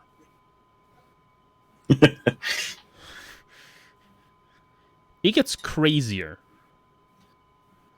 Like, you think this is bad. You thought Kingdra was bad, and then you thought the answers to Kingdra was bad. Well, we're going to get into a situation, right? And I'm going to talk about it, you know, after Luxray and Infernape, I'm going to talk about a situation where 1 year during Masters, during Worlds Pokemon, the top 25, top 28 out of the top 30 Masters were literally one deck. Oh no. That is curse. It was a 30-man mirror match for the top 30. It was literally one that you think it's bad. Oh, it gets worse. Except At for my least- one boy, the ground on 58 energy deck. The brave, beautiful quad ground on deck. You know, the man who saw the future and was just like, I'm doing it. It was some Portuguese Nothing but respect for that dude. Yeah, Some nothing but respect for that young man. lad. But yeah, so the thing here, right, is that like you look at the sort of meta health is I don't remember, he might have been Spanish. But you look at the health. Yeah, you said Spanish last time, I think. You see Gengar, you see Luxape, you see Gyarados, you see Gengar, you see Luxape. There's still a meta here. You know, like these guys are absolutely, definitely like the top dogs, but there was still a meta that was happening. You know, there's still like some health, but it gets worse. Like after this, Nintendo makes some very interesting decisions where the health of the meta gets completely off the rails, and it very quickly becomes a situation where the top players are all playing the exact same deck. Oh yeah, it gets worse. We're gonna have to do this in a part 3, but and it's funny because that's where the name of my old YouTube channel came from, ZFPT. It refers to actually a deck that came after this. Oh. Yeah. You know. To And you're gonna show us the Posit Select card. Yeah. Exactly. Well, let me describe to you what you can look forward to next time. Turn 1, 120 damage. Oh no. Yeah. No. Yeah. No. That's some man. goon shit. Oh, and you think that's bad? That wasn't even the top deck. That wasn't even the top deck. That wasn't even the top deck. Was not even the top deck. And so here's the thing, right? There's a ray of hope in all of this, because there's a beautiful, beautiful story about the meta at that time, where okay, hold on. You gotta look at what Cal did in the chat. gulping these nuts. Was a pretty fun form of solid again. Gulping these nuts. What's the pre-evolved form of what's like the form before Macargo? Like the Pokemon before Macargo? I don't know. Like I don't know. Escargo? I don't know. Wee. Yeah, so this is the meta at the end of Platinum. Trust me, this is not the last time you're gonna see these assholes. These guys here. They're not gone yet, you know. These CG motherfuckers. The meta is gonna get bad, but let's just say Flint. Let's just say Flinty boy here, you know, he gets dropped real fast in the meta, because Mommy Cynthia comes in with her Garchomp, and you get to see some real nasty shit. God, Cynthia is so hot, bro. It's just, and I think Cynthia single-handedly gave like a shit ton of 10-year-olds like a femdom fetish. You know, like ruined them for life. Maybe, yeah. Losing her to her in Diamond and Pearl, and just being like, "Fuck." Oh yeah, no, it's Cynthia's Garchomp. Like I'll tell you guys after, in the third part. But so in my, I guess, my Pokemon TCG playing career, I had like 3 waves, right? 3 effective waves, right? So the first one, um, was I played Gengar, did well with Gengar, uh, and then I played Dialga. Oops, I played Dialga Lock, did okay with that one, and then the third one is I played Coke, and I ran Roughshod with Coke. um, Cocaine? yeah, I ran cocaine. Cocaina. Cocaine. Nope, just flour. Yeah. So those are the 3 decks I played, right, during my, or at least those are the 3 decks I did well with. I played a bunch of other like random ass decks, but I didn't do super well with them. But I am going to talk to you about the meta after this. There, it gets really bad, like really really bad, like obscenely bad.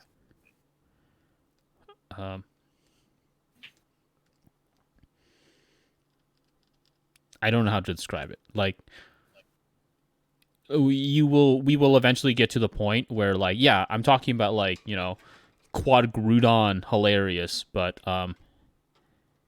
there are literally decks out there, like, where it was literally just like 4 Mewtwo's and 2 Celebes, and that was considered like a lean, strong deck.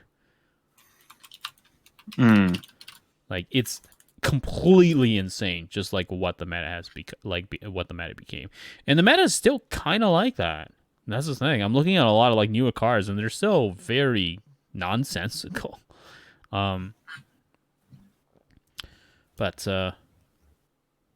honestly, the power creep really started with these kinds of cards, and I think it really started with Nintendo trying to implement like sort of stopgap solutions to problems that I feel like they don't really understand. Right. Okay. And I think it started with Kingdra. I think, people saw the writing on the wall with like Kingdra, and they're just like, how do you deal with that? Like, how do you answer to that? And instead of like trying to find like appropriate answers to Kingdra, they were just like, what is the gimmick that will quote unquote make them more powerful than Kingdra? And the answer was, well, you got these guys. All of a sudden, you have stage 2 Pokemon that are basics for some reason. Yeah. Also, what do Fernape and Luxray do before level X? Because you can still use their abilities, right? Yeah. Both of them are like pretty like regular cards. I do know that Luxray GL has an attack that does 70 damage. Okay. And that one definitely will one-shot Kingdra. Or at least like do a lot of damage. So yeah. Yeet. So this is the, but there is a sort of silver lining, because we did get the return of some very cool rogue decks. Because, when you're in a situation where the meta deck is one deck that's just dominating every other deck, people will start building decks specifically to deal with that meta deck, Because, like, that's like the rogue deck classic, where people will be all like, okay, well, that deck will kill every other deck that could possibly pose a problem to me, but my deck will kill theirs.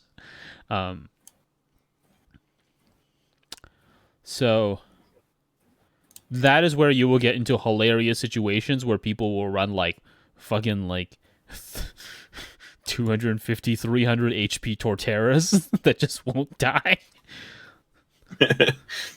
There's like, oh, you can attack me, but I will not die. And also, I'm going to be talking about a very, very special deck. A deck that came absolutely out of nowhere, just out of the genius mind of some guy who looked at the entire meta and was just like, I'm going to build a deck that has an answer to every single thing in the meta. And he got literally to second place at Worlds with it. Like, he built the ultimate Frankenstein's counter deck. Sounds good. Yeah. So this there's a lot of stuff. There's still a lot of stuff to talk about. It's, you know, it still gets crazy. It gets real fast too. So that. And I mean, I'm sure there's some insane shit that you don't even know about, like you haven't kept up on. Yeah. But with TCGs is a wild fucking game. Oh yeah. Dude, it's crazy. It's absolutely insane. Pokemon TCG. It's a lot of fun though. It's so much fun. But it's a very unforgiving game if you're not a good deck builder. Yeah. Oh yeah. Oh, easily.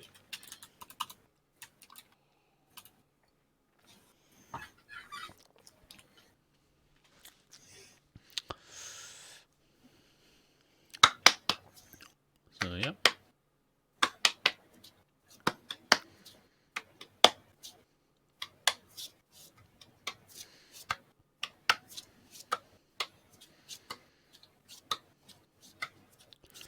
Oh yeah. Yeah, no, I just play on tcg1.net. I don't play on the official one.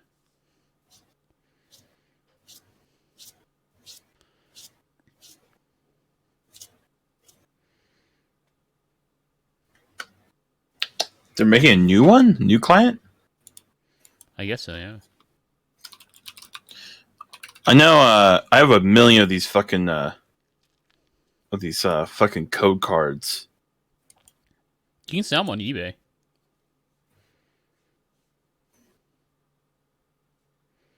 Yeah, I've been thinking about it.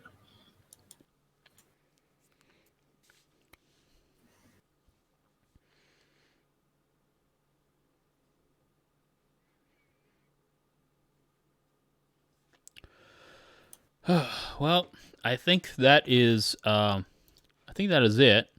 I appreciate everybody for showing up. This has been the what was it? Yeah. This has been the 7th stream, so hopefully I fulfill the conditions for Twitch affiliation. So hopefully. Then I'll give you my Twitch Prime. Yes. You know, if anybody has Twitch Prime, please send me that sweet subscription money. Yeah, I'll give you that Amazon $5. Hell yeah. I mean, hey, that's a lot of money, you know? Look, I'm just saying, if every single one of the 40,000 people who subscribe to me on YouTube gave me a Twitch Prime subscription, it would be like, what? $20,000. That's a lot of money. I will if you give me mod. I'm sorry, dog, but I cannot be bought. At least not for $5.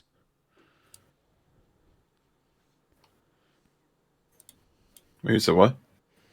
You'll give me mod. Yeah.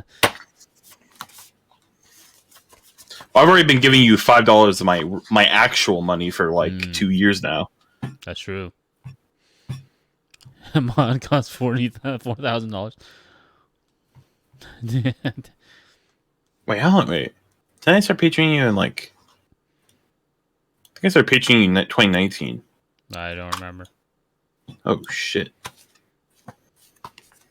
We're going on the 3rd year now.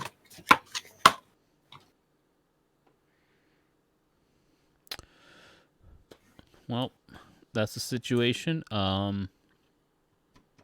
Yeah, I think Mod the next cost me $4,000.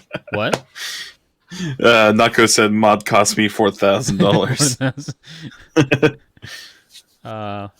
Yeah, I think that's the last little bit. I will. Yeah, I think my next stream is probably going to be also on Pokemon TCG. Because the next one is on Monday. I'm I'm actually I'm off for like 10 days, Oh, so I nice. can make Sick. it on Monday once, which Nice. I usually cannot. So you want to do Monday, I can do that. All right. Yeah, so next one is going to be a Monday. I'm going to talk about the third part, which I got to say, all right, if I just clean up the way in which I approach this thing, I could literally make like a 5-hour video essay about the power creep in Pokemon TCG. You know? Yeah, yeah, but it'd still be shorter than a Pokemon Omega Ruby Yeah, the review. Omega Ruby that Is review it is, worth it? oh my god. Man, long video game reviews are the funniest fucking thing in the I world, don't dude. get how they can be so long. They're massive. I don't. I literally, there's no justification for any of them, They're and I'm huge. including fucking action button. They're huge. Huge, Huge. huge, huge. Yeah, they're massive, bro. I watched I did watch all of Tim Rogers what's it called? Last of Us video. And they move faster than their length implies. But they are definitely like bloated with comedy. And when I mean bloated with comedy, I don't mean that like, oh, comedy sucks, you should not have it. I mean that like the man does not stop throwing out jokes. Oh yeah, Like he will throw little out bit a I've listened joke, to and then he will throw Tokimeki. out another joke, and I'm just like, Yeah, can you do like a point and then a joke, and then a point and then a joke? I'm just like, this man just keeps throwing jokes out. yeah, yeah. I listened to a bit of the Tokimeki video, and I was like, this is nauseating because every line is just a joke. There are too many jokes. I'm just like, I'm just like, I don't find him particularly funny either. So, but I mean, I guess that's what I would expect from Tim Rogers, because he was known for writing that exceedingly long BioShock Infinite review.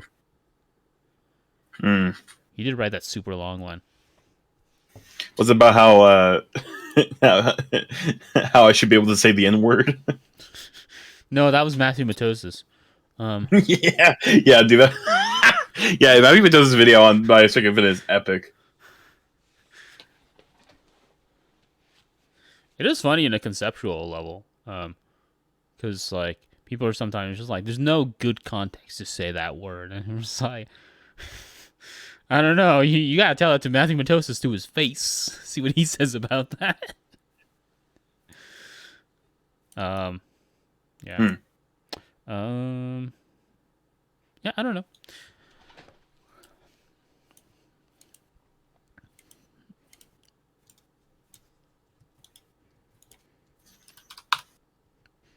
Also, I disagree on his take about video making being harder than the other thing. What do you say?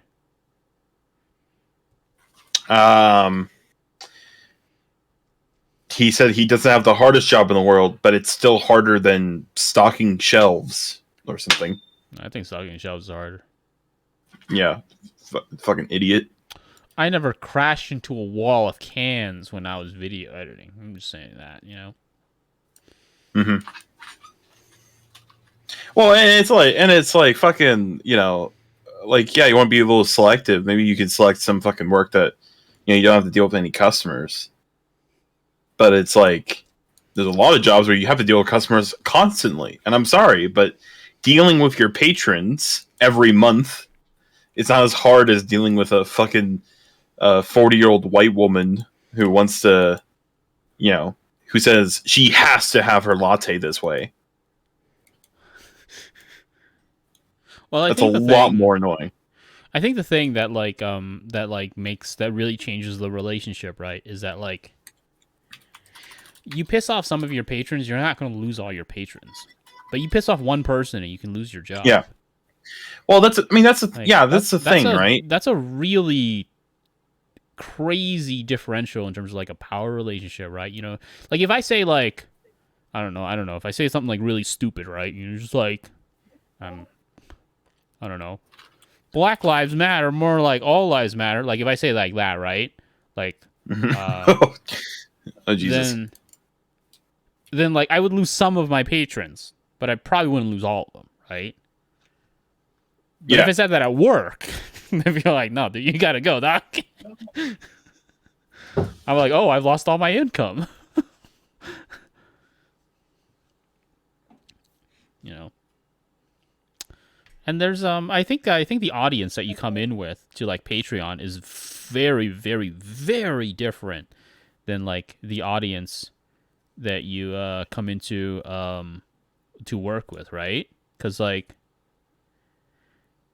I feel like your patrons will give you a lot more leeway. Like they will try to a lot more. understand you as a person more. Like if you do something dumb, they will at the very least be all like, "Hey, you know, is something going on? Is something wrong?" Before like, you know, they like cut ties or anything, right? You know, before they unpledge, they'll be like, "Come on, man." Like I've seen it. I've seen how Boogie 2988's like fans like cling on for dear life to pretend like he's still a good person. You know? Oh yeah. Oh, easily. Yeah. You know, after 70 gajillion years of him like gaslighting women, you know, I'm just like, he still got fans who are just like, "Boogie, are you okay?" I'm just like, "Come on, man, are you kidding me?" You know, but like with like working at like I don't know, like any customer service facing job, right? Like the customer's not there for you. Like they're there for the service that your company provides, and if you can't provide it the way they want it, they're gonna go to somebody else who will provide that service. You know, they don't have to care or understand you. That's why you can have customers come in with absolutely terrible attitudes, and you can't do anything about it. Yeah. No, absolutely. Well, and what particularly kills me about it, right, is that when you talk about like video editing is difficult. Like both of us can agree. I mean, honestly, your video editing is a lot fucking more complicated than Tim Rogers. But video editing is difficult. Video editing is stressful, etc. But video editing for yourself is a lot more of a fulfilling position to be in than video editing for a client. Yeah, like well, even then, right? I would say like your creative labor is not like literally isn't for you. Yeah. Well, like even then, I would say that like, oh my, what the fuck did Neko just say? If Joe has a million number of fans, I am one of them. Hand raise emoji.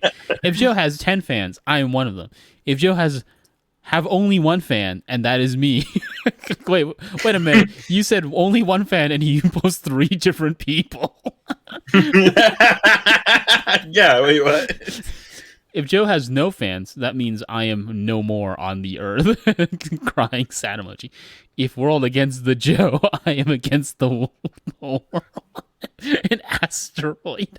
I love hashtag pauses like till my last breath. Die hard fan of Joe. Hit like if you think Joe best player and smart in the world. Who wrote that copy? That was a nightmare. Yeah.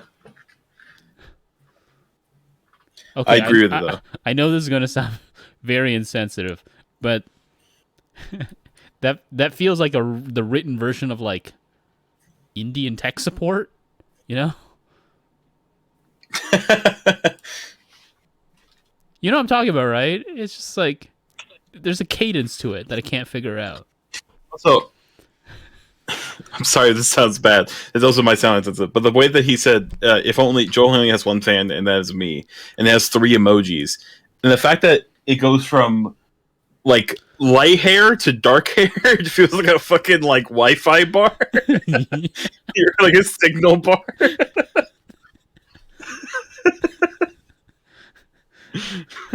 Less support as more POCs flood in.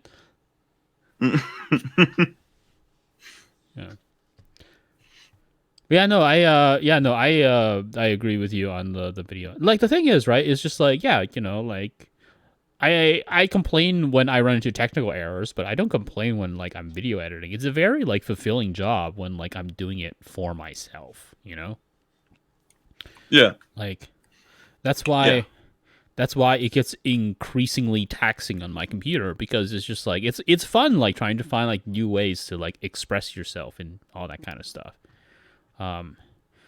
So that's the thing, right? It's just like I understand I understand when people, I understand people who like don't like video editing, but I can never, what's the word? Sympathize or empathize? But like, I can never feel the way that they feel when like they think like video editing is like tedious, Uh, and I'm talking about like people who have like the ability to control their own video editing. I don't mean like people who are like editing for other people. I mean like people who are just like, I don't like editing, so I'm gonna hire Mr. Nice Guy to edit for me. And I'm just like, all right, Chris. Well, at least he's getting money.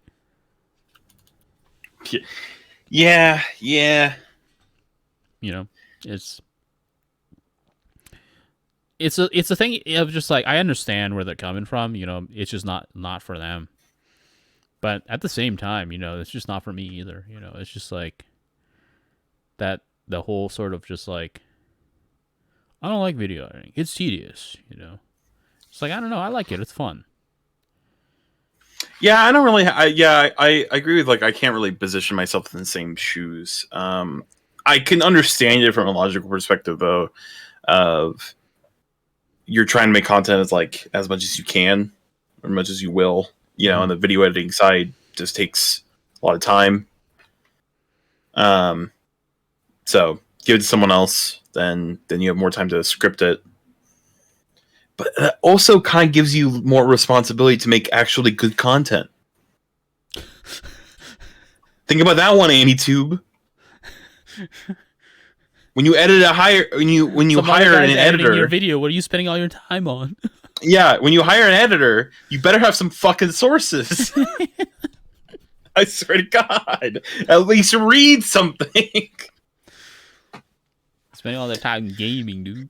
Gaming. Yeah, maybe. Yeah. Does Mr. Nice Guy edit most of the big AnyTubers? I hear his name in regards to AnyTube editing a lot. He edits for Jeff. He edits for Under the Scope. Don't know who else he edits. Does he edit for anyone else? Those are the big two he edits for, which are pretty big channels. Yeah, I think he mainly edits like for like people here and there, Yeah. But like Jeff and Jack are like the main people he edits for. Jeff is obviously a pretty gigantic channel at this point. Yeah, you have other editors and their little goblins that they keep in the cave, like once upon a time, Beatrice. Once upon a time, Beatrice had Devu on the floor editing. Yeah, Devu. Yeah. I know. Yeah, Garant Giguk has Alan. Yeah, being his little goblin editor. Yeah.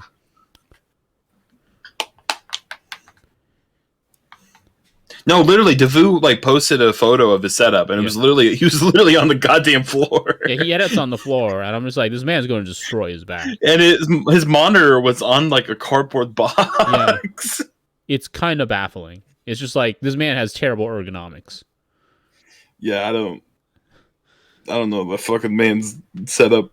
Oh, Devu. But he doesn't edit for Beatrice anymore. But yeah, Devu was Beatrice's old editor. And the big Digibro editor, the one that made all the big Oh, I didn't know that. Okay. Does she still go by Devu then? I don't know. What is her? Does she still sit on the floor? She's still on the floor. That's the important part, I think. Oh, she's still on the floor? Okay.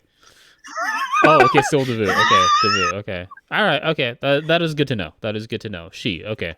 I have to remember that. Yeah, I'll try to remember that too. We get more girl boss editors in AnyTube now. Well, does she still edit for AnyTube? What does she do now? I don't think so. I don't know what she does. I think she does game development. She's a game dev now, right? Oh. She's making video games on the floor now.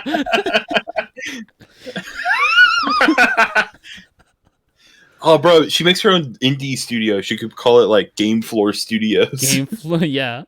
You will be floored at the games I make. And it's like, what? Yeah. Game Floor Studios, yeah. Game Floor Studios. Can you oh fuck, do I still have it? I need Is she still floor libertarian? to edit. Was she libertarian? I think she was. Well, yeah, that doesn't really surprise me. I thought she was a libertarian, or like she was leaning into libertarianism.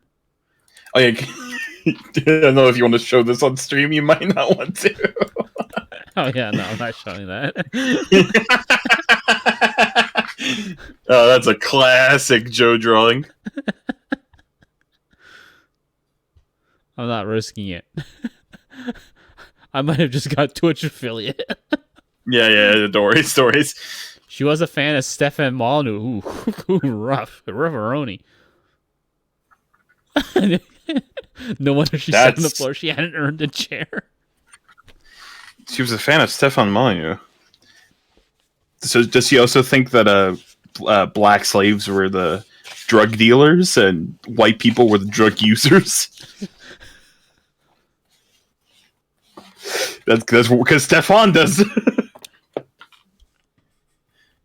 By the way, just real quick, the Tim Rogers tweet that we were talking about was back in like October last year, so a couple months ago.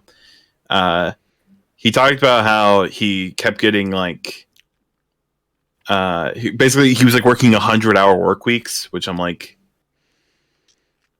I sympathize. Like I don't like in my position has never been like you can't vent. You know what I mean? Like if you want to be like, damn, I've been working fucking hard. This shit sucks or whatever, right? That's fine.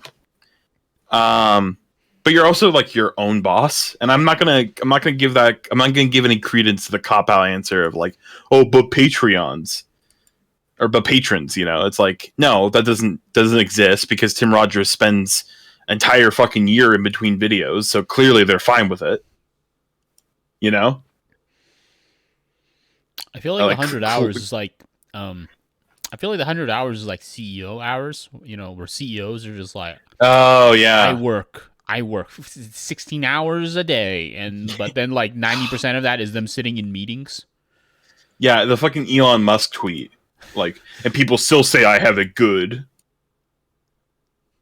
Yeah, I mean, it's like it's your decision, really. I mean, like, if you want to work 100 hours, that's like, yeah, that's stressful. I'm kind of not surprised, right? Because like he was a games journalist, and he is still a games journalist, so he's bringing that games journalism work ethic over. He's just like, all right, time to crunch for no reason. This is what they call BioWare magic, baby.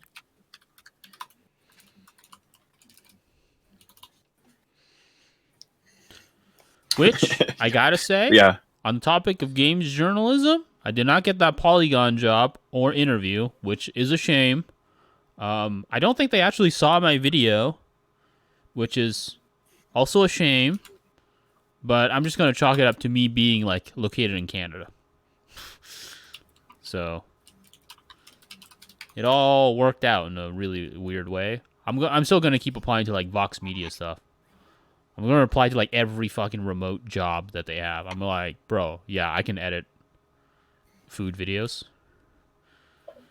I can edit Verge PC builds. Verge PC builds, yeah. Yeah, it's really Verge PC builds. Really about ethnics in games journalism. Yeah, so you might joke about that, Imo, but funny enough, I actually am cited. I actually am cited on Wikipedia. Yeah.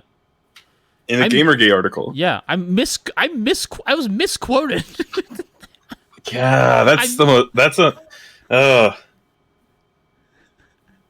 my quote was taken out of context as like criticism of Ernita Sarkeesian. I was like, no, that's not the context in which I made that comment.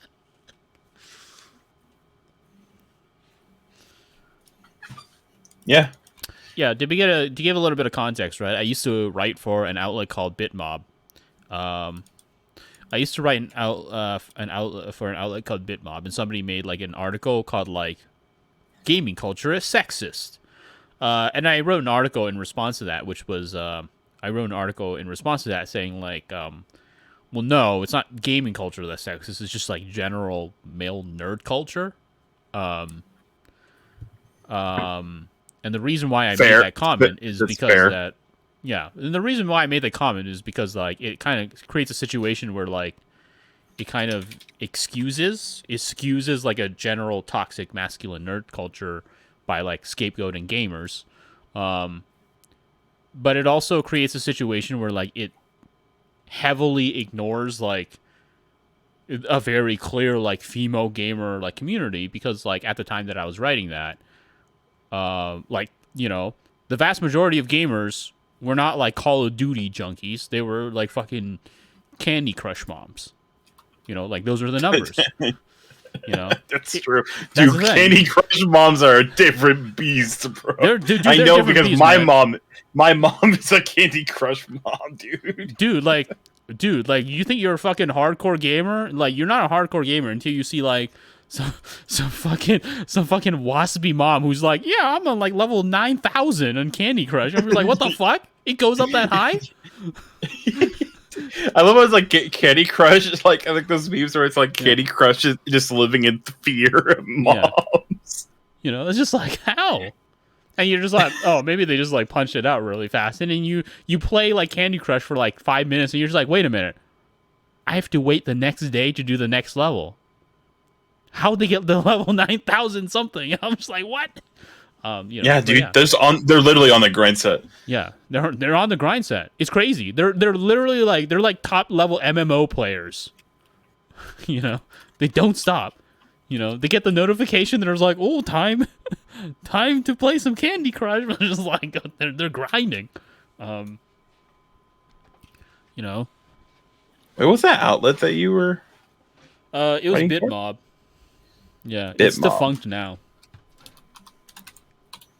I'm trying to look for your quote on Gamergate article. Yeah, I would say don't, because it's a pretty bad article. Overall. No, I'm just trying to find the mention of you on Wikipedia. Oh yeah.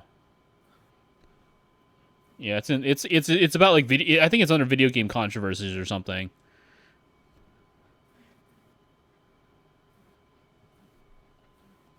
Wait, is it not on the Gamergate article? Is it under? I don't think it's under the Gamergate article. I think it's under like video game controversies. Yeah, I was also cited in a book, and once again, I was cited as like against Anita Sarkeesian, and I'm just like, I'm not against her. Ken, people don't fucking read. Like, I'm not against her. I mean, I'm against like some of her like sex negative opinions, but I'm not against Anita Sarkeesian. I defended her when like the Kickstarter thing came out. I was just like, yeah, whatever. Like, honestly, my main concern was really just like when that Kickstarter happened, right? And everybody was just like freaking out about it. I was just like, I don't know. I think my main concern was just Here it is. Yeah. Yeah, there we go. While Joe Yang writing for the same source. Yes. Oh, VentureBeat. Oh, okay. Is it? No, yeah, it's a different site, right? Yeah, VentureBeat bought out Bitmob, so I think they probably just migrated all of their articles to VentureBeat. Right. Yeah, what was the citation in? Huh? What was the citation in? The book? Oh, it's some book from like 2014, I think. Is it about Gamergate? It was about like video game culture or something, and one of the chapters was about like like feminism in video games. And they were just like, on one hand, you got people like Anita Sarkeesian, on the other hand, you got this asshole. I was like, come on, man. It's like, what?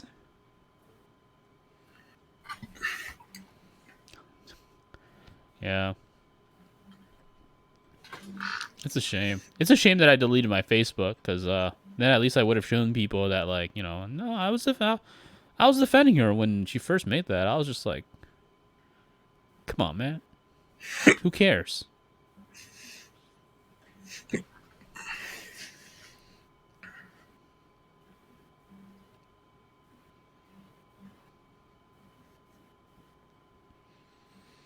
Yeah, but that's crazy.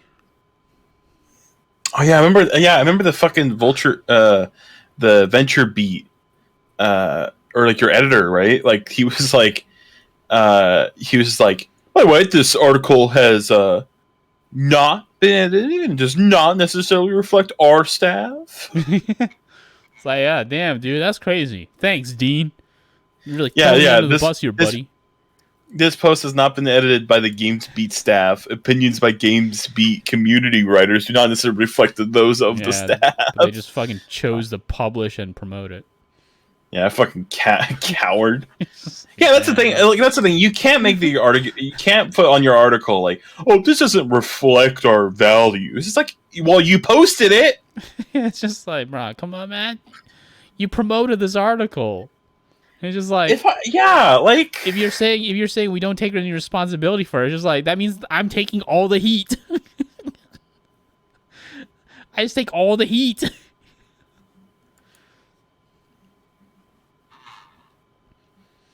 Yeah, but it was crazy. It was a crazy time.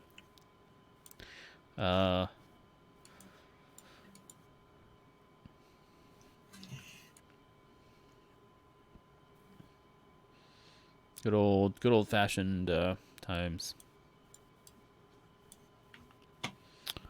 Yeah. But yeah, no, video games journalism, yeah. It's crazy, yeah. I wrote for a lot of indie video game journalism like spots. I wrote for a whole ton of them, a whole whack of them. I think some of my articles are still out there on the internet, in the ether.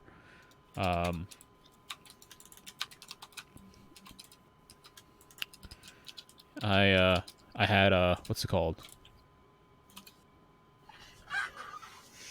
I briefly painted a target on my back because I defended Dragon Age 2. People were just like, are you serious? Bro, gamers are the most vitriolic fucking group. Like, come on, man. I thought it was an interesting game. Pure aggro. It's like, come on. Yeah. Or people talk about Four Plateaus being aggressive, but dog, have you ever talked to gamers? Dude, gamers, bro. Well, worst case scenario, at least I can still reach out to John Harden of Atlas. I'll be like, John, any new Persona games coming out that I can play? And he'll be like, who are you?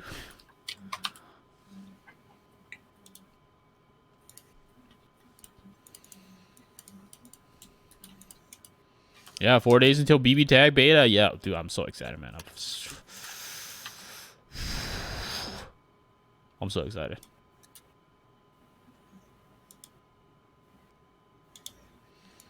Yeah. I'm very hyped.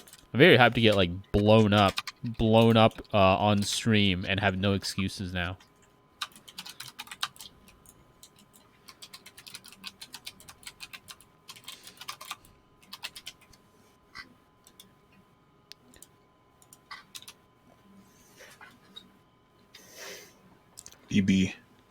BB Shog. Yep. Is there a new PB tag? No, it's just getting rollback, right? So like the netcode is going to be way better. You're like noticeably better. So is it going to breathe fresh life into it? I think so. Are you going to still play Haku? Oh yeah. The white man? White man, yeah. Roll back these nuts. What? That's insane. That's crazy. That is insane in the membrane. I fucking hate Twitch emotes, by the way. These are fucking terrible. They're just ugly faces. This sucks. I'm kind of sad they got rid of Gutex, Yeah, that's the fucking worst, dude. Like that. How the fuck? That's not a pog. The fucking lizard is not a pog. Look how goddamn wide that goddamn fucking gape is open. You know what I mean? Like what? That's not a pog. That's just not a pog. I miss the Gutex face, man. Like They could have got any other Pog, dude. They could have used your Pog, the Joe Pog. That's a better Pog than the fucking lizard. Like, yeah, Gootanks is not a good guy, but yeah, but it's not like he's making money every time I use his fucking Pog face. You know? Fucking exactly. Like it doesn't. It's not even called Goo Champ. You know what I mean? Like, it's not even. It's really not representative of Gootanks, and Gootanks is not representative of PogChamp. You know, like it's his face. But I mean, he wasn't specifically denying COVID at the time of making that face. You know? Yeah, dude. Yeah, it's Komodo hype. Like, yeah, sure, it looks hype. It's a hype lizard, but it's not Pog. There's a difference. The nuances are completely erased. That is not a Pog.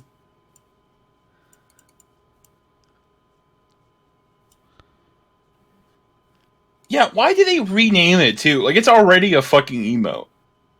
Like the lazy fuckers were just like, yeah, let's replace the most famous emote with a already existing emote that's not called PogChamp. With like what? Just make a goddamn new one, Amazon, you lazy fucks. Sorry, maybe I shouldn't say that. May that not get you affiliated. Sorry, I'm sorry, Bezos Tama. I don't think they actually listen to the streams. I think an automated system is just like, oh, he fulfilled all the requirements. People voted for it.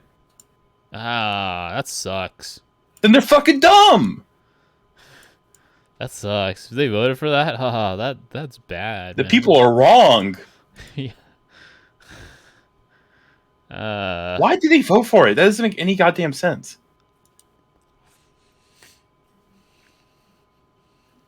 Okay, that baby that's angry is absolutely more of a Pog than the fucking lizard. You can't even tell me it's not. Like, there's a million PogChamps. Pog.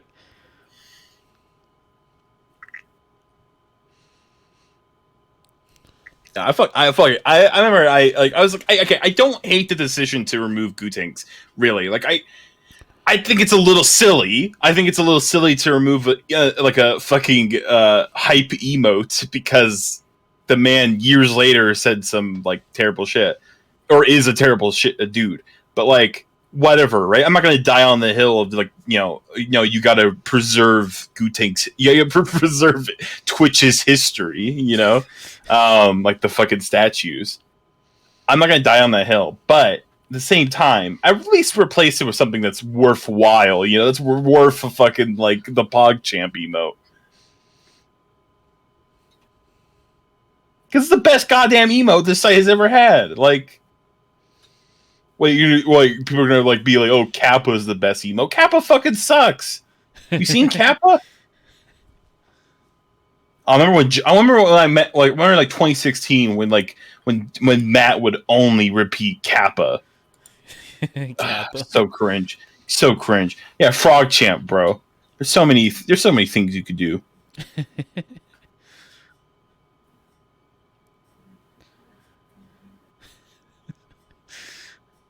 This fucking Pikachu is more of a Pog than fucking the lizard. Ooh, H3. Ooh, Ethan Klein. Hey.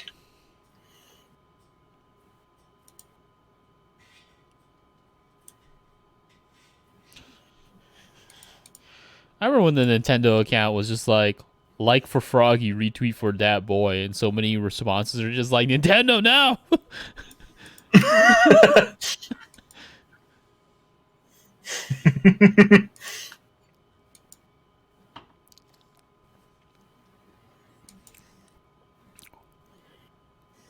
Are you drinking wine? I am. Epic. Nice. Yep. I'm gonna go Total Wine soon. I'm gonna get soju.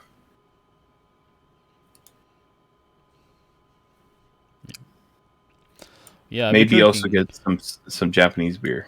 Yeah, I've been drinking a lot less. I've stopped drinking beer in general now. Um, stopped drinking beer. I actually stopped drinking hard alcohol entirely. I am. I only drink wine now. Is it But particularly helpful, like, or not helpful, healthy beer, like wine? I mean, I don't know. I've just been told that like, well, I know that hard liquor will really fuck you up. right? Yeah. But I don't know. I just heard wine is like better for you. So yeah, I've just been drinking wine, but like I've been drinking wine in moderation. I trying to avoid going back to those cool Devilish times. times. Cool. The epic times. Man, why? Oh, God damn it, dude. Why did I not have a Twitch channel in 2016 where I was Bruh, we were drinking like 17 beers every where I night. was singing? Yeah, I was drinking like I was just crushing 2-4s, and I'm just like walking around in like a small like room singing at the top of my lungs. That was epic. That was the You best know? time ever. Oh man. I drank like 19 beers in one night, and then I accidentally spilled a jar of pickles, and I couldn't get up to like put them back in the jar. By the way, are you gonna go back to Peterborough? Well, I will have to for the thesis defense, but probably not in general. But you won't move back? I probably won't move back. There's nothing really for me there, you know. Mm. What kind of wine am I drinking? I don't know, Black Cellar. It's a really cheap wine. But yeah. I don't Does it taste good? it's okay. I'm not a very I don't have very good like this is going to sound like very this is going to sound slightly like depressing, right? But like um I don't really have like a good taste in alcohol because like I never really bothered to like develop a taste for alcohol. Um I just drank whatever is like cheap. Yeah. So you know, it's like the poor alcoholics logic, you know. I just drank whatever's cheap, you know. If I need to get sloshed real quick, it was just all right, it's a vodka night. You know, that kind of thing. Ugh, ugh, ugh. Did you cut it with anything? No. I remember one time when one year Just get when like I said a gallon of orange juice or something. I remember I remember what was it? One year at Anime North. I brought like a bottle of vodka and I finished that like the second night. And I was like, damn, there's still 2 more nights to go.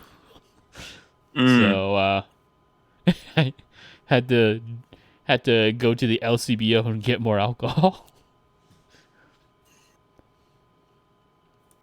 Does how is alcohol regulated in Canada? It's by province. So each province By does their province? own.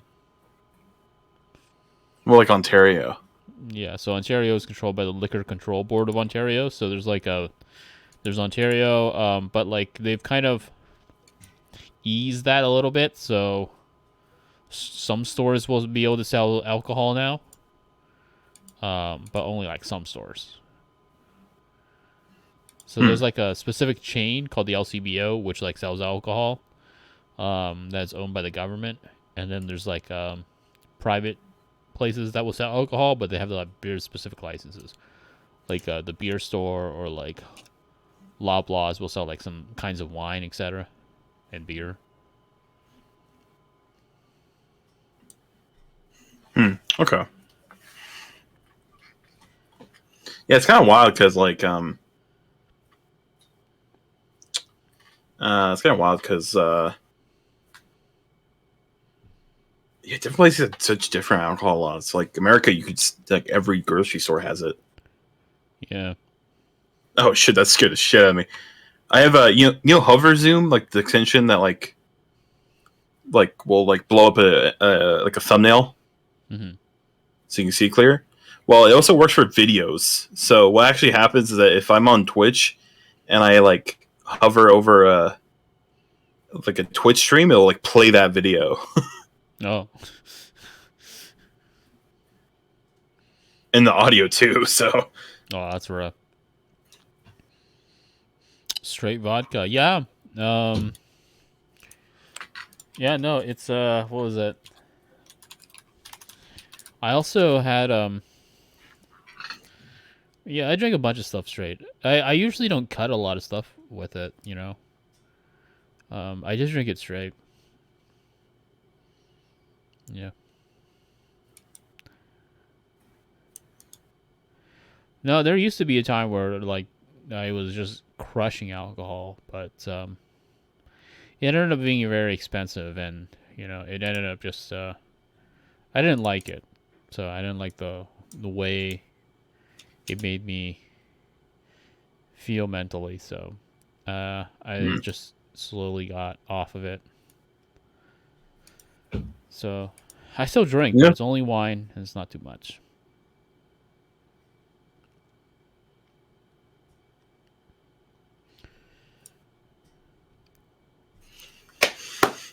yeah.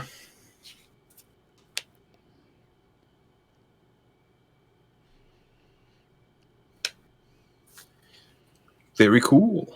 Yeah. How's the gains, by the way? Hmm? How are your gains? Not too bad. I have to start doing some cutting. I have to start doing some cutting. So I'm probably gonna dirty bulk for like a month, and then like I'm gonna just go in like a cut spree down to July, so then I can cosplay as Akihiko from Persona 4 Arena at Anime North. When do has tickets already been sold for Anime North, or is No, that they open up coming in or- March. March? It got moved to July. Yeah. Oh yeah, the creatine prices are nuts, bro. It's crazy. It's absolutely insane.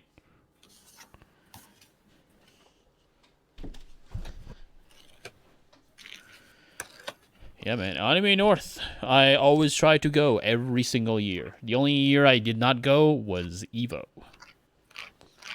Oh, and Anime Expo, which I greatly regret. And the years that obviously didn't happen. Yeah. Hate Anime Expo, bro. It sucks. Yeah, that shit sounds like fire, like trash. I hate LA. I mean, period. I hate going there. Well, there's just nothing. There's just nothing going on at Expo. Like the only fun part was like meeting up with like Roger, but even then, that was like an hour. Oh yeah, and Evan. Yeah, meeting up with like Evan for like an hour. That was it. Yeah. Like that was it. And then after that, it was just like lines and lines and lines and lines. Just nonstop lines, bro.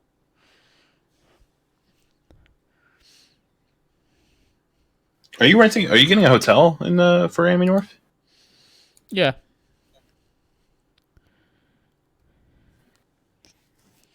Dude, I didn't even get premieres, bro. I was so pissed. I was so pissed at Expo because a friend of mine wanted to go see like some sort of like Tokyo Ghoul premiere movie or something at Expo, and I was just like, all right, yeah, sure, let's go. And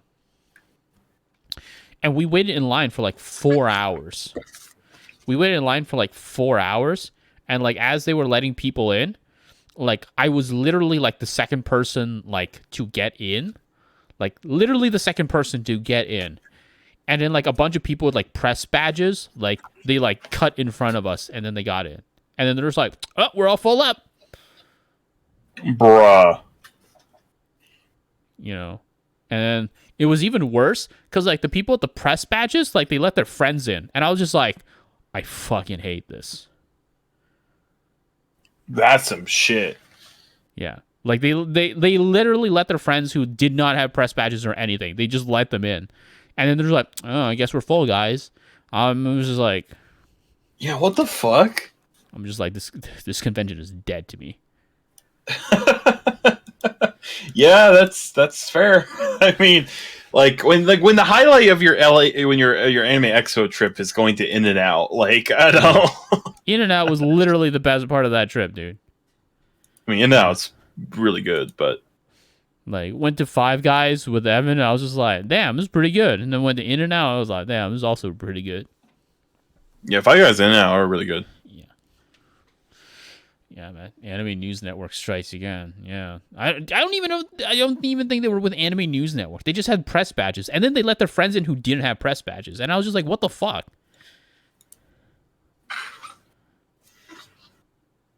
I was so pissed, dude. I should have. I literally should have just been like, I probably have a bigger audience than these fuckers. You probably did. Like you could have. Just like. Easily. I was so angry. I was so deeply angry at Anime North, at the Anime Expo. No, never Anime North. Anime North was sick. I was so deeply angry at the Anime Expo. I was so pissed at it. I was so pissed at the marketplace, the dealer's room or whatever, right? Because it was all just like, the thing was, it was all just stuff that like I could have just got off of Amazon. Yeah, that's the thing about con like rooms. Yeah, like exhibit halls. Well, at least with like Anime North, right? At least with Anime North, they often have like these like slots for like smaller vendors, and smaller vendors usually have some really random ass shit. Like I have like a Japanese copy of Tomie because like some vendor had it, and I was just like, damn, this is cool. Right? Yeah. You know. Yeah, yeah. Honestly, I want to go to a smaller convention. I mean, I know Anime North is like actually a really large convention, but it seems like, to me like it has a kind of benefit of smaller ones. I think Anime North is like, I really like Anime North because like it's a big convention. So there's two things, right? I don't want to go to too small of a convention because too small of a convention feels like too like pathetic. Awkward and. Yeah, pathetic. Yeah, you know, I'm just I remember I looked like there's one anime convention in Las Vegas, right? And like it looks fucking miserable, dude. Yeah. Like I remember I watched like vlogs of going there, and it just seemed like the saddest looking event. It's just like one lobby and like two rooms. I'm just like, oh, I don't want to go here, man. Yeah, and I've been to smaller conventions. Like, I've been to smaller conventions like WonderCon and I went to 2013. And this is the first time I've ever been to LA. I went to Stan Lee's Expo. Okay. Which was just like a shitty Comic-Con. Like, yeah, it was weird and like, yeah. I'm pretty sure they didn't even have the full because the LA Convention Center is fucking massive. So I don't think they had the full convention center to themselves. Mm. But maybe I'm wrong. Maybe there was. I don't know. Yeah, no, man. It's Anime Expo is way too fucking big, man, and the lines are way too long. Like, holy shit, they were way too long. Yeah. Like. Yeah, have I ever told you? I think I told you, right? Like how long I stood in line to get my badge.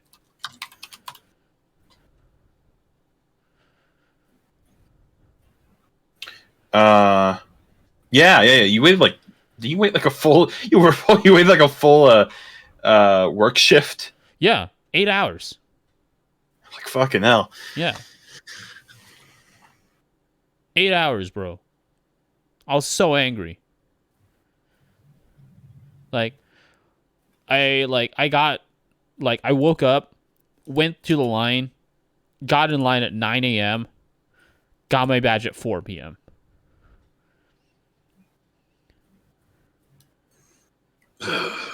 Like 8 hours.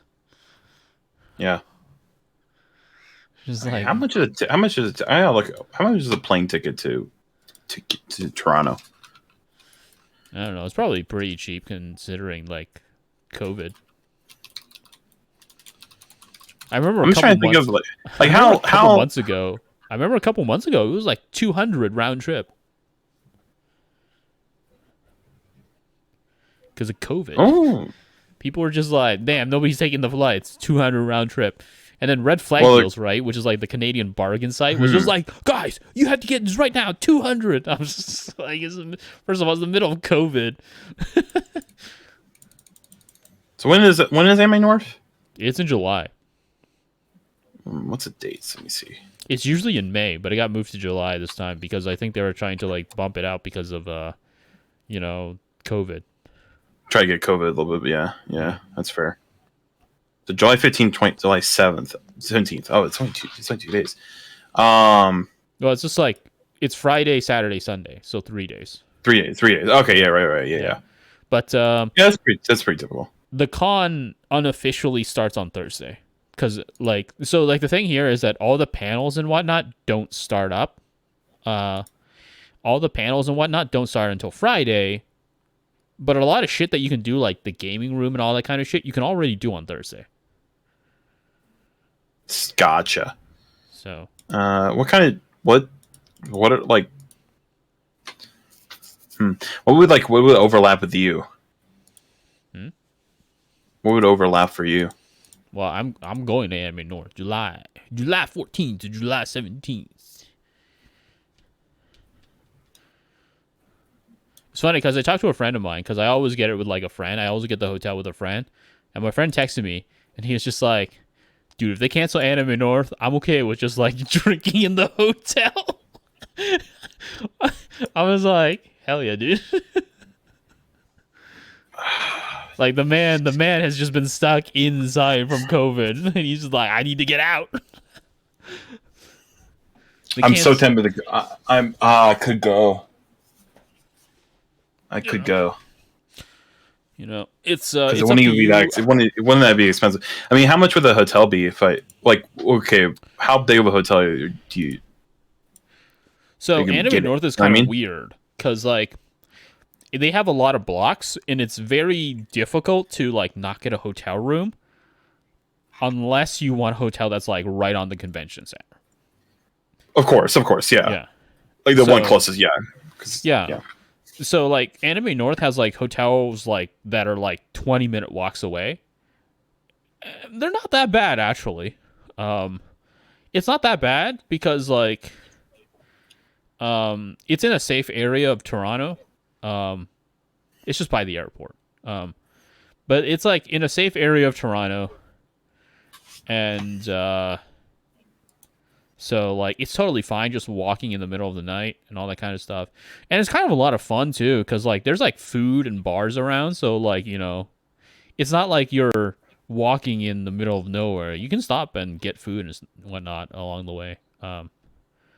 But if you want like a hotel room like on the convention center, like you have to fucking fight like a quadrillion otaku. It's absolutely absurd. And Richard's going too. And hey, are you going?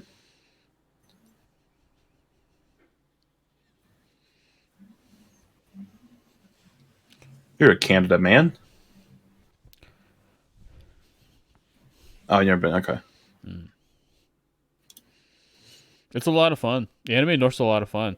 Even on your first trip, I think even on your first trip, it's a lot more fun than the Anime Expo, because Anime North has a lot of really like dumb like raves and shit.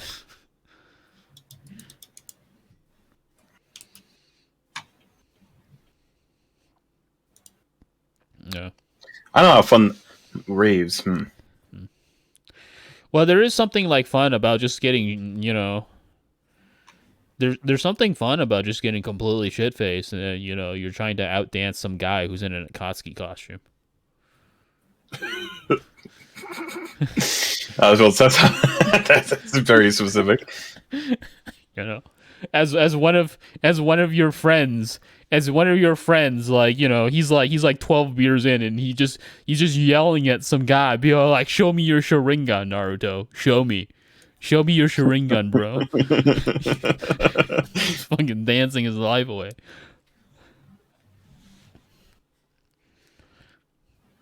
Dude's awesome. Yeah. Um, the panels are okay.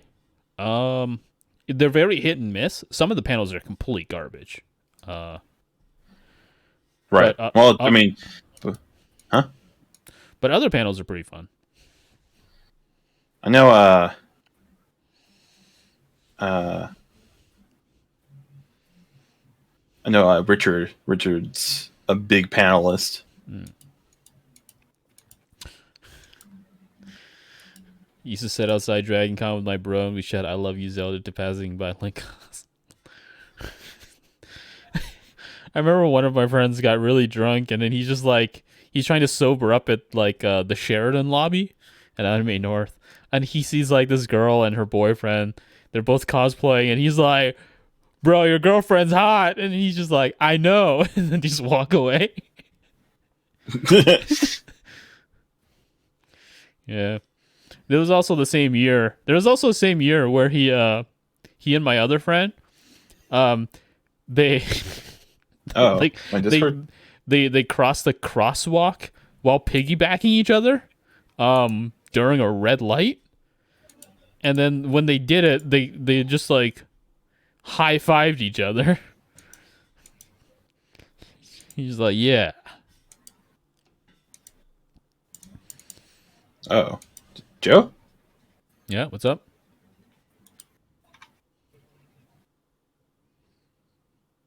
Hello.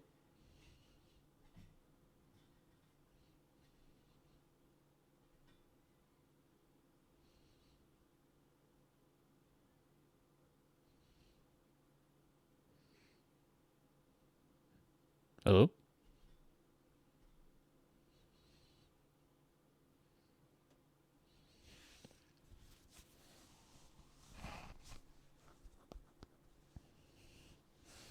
Okay, I guess I'm still streaming. All right.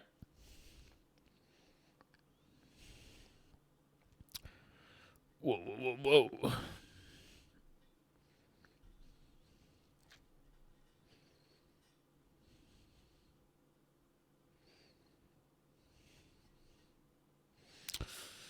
I guess this is probably a good time for me to stop the stream. It's like almost 3 hours. So thank you everybody for showing up. I appreciate it. Um, I will see you next time. I think the next one is also going to be part 3 of Pokemon TCG Power Creep.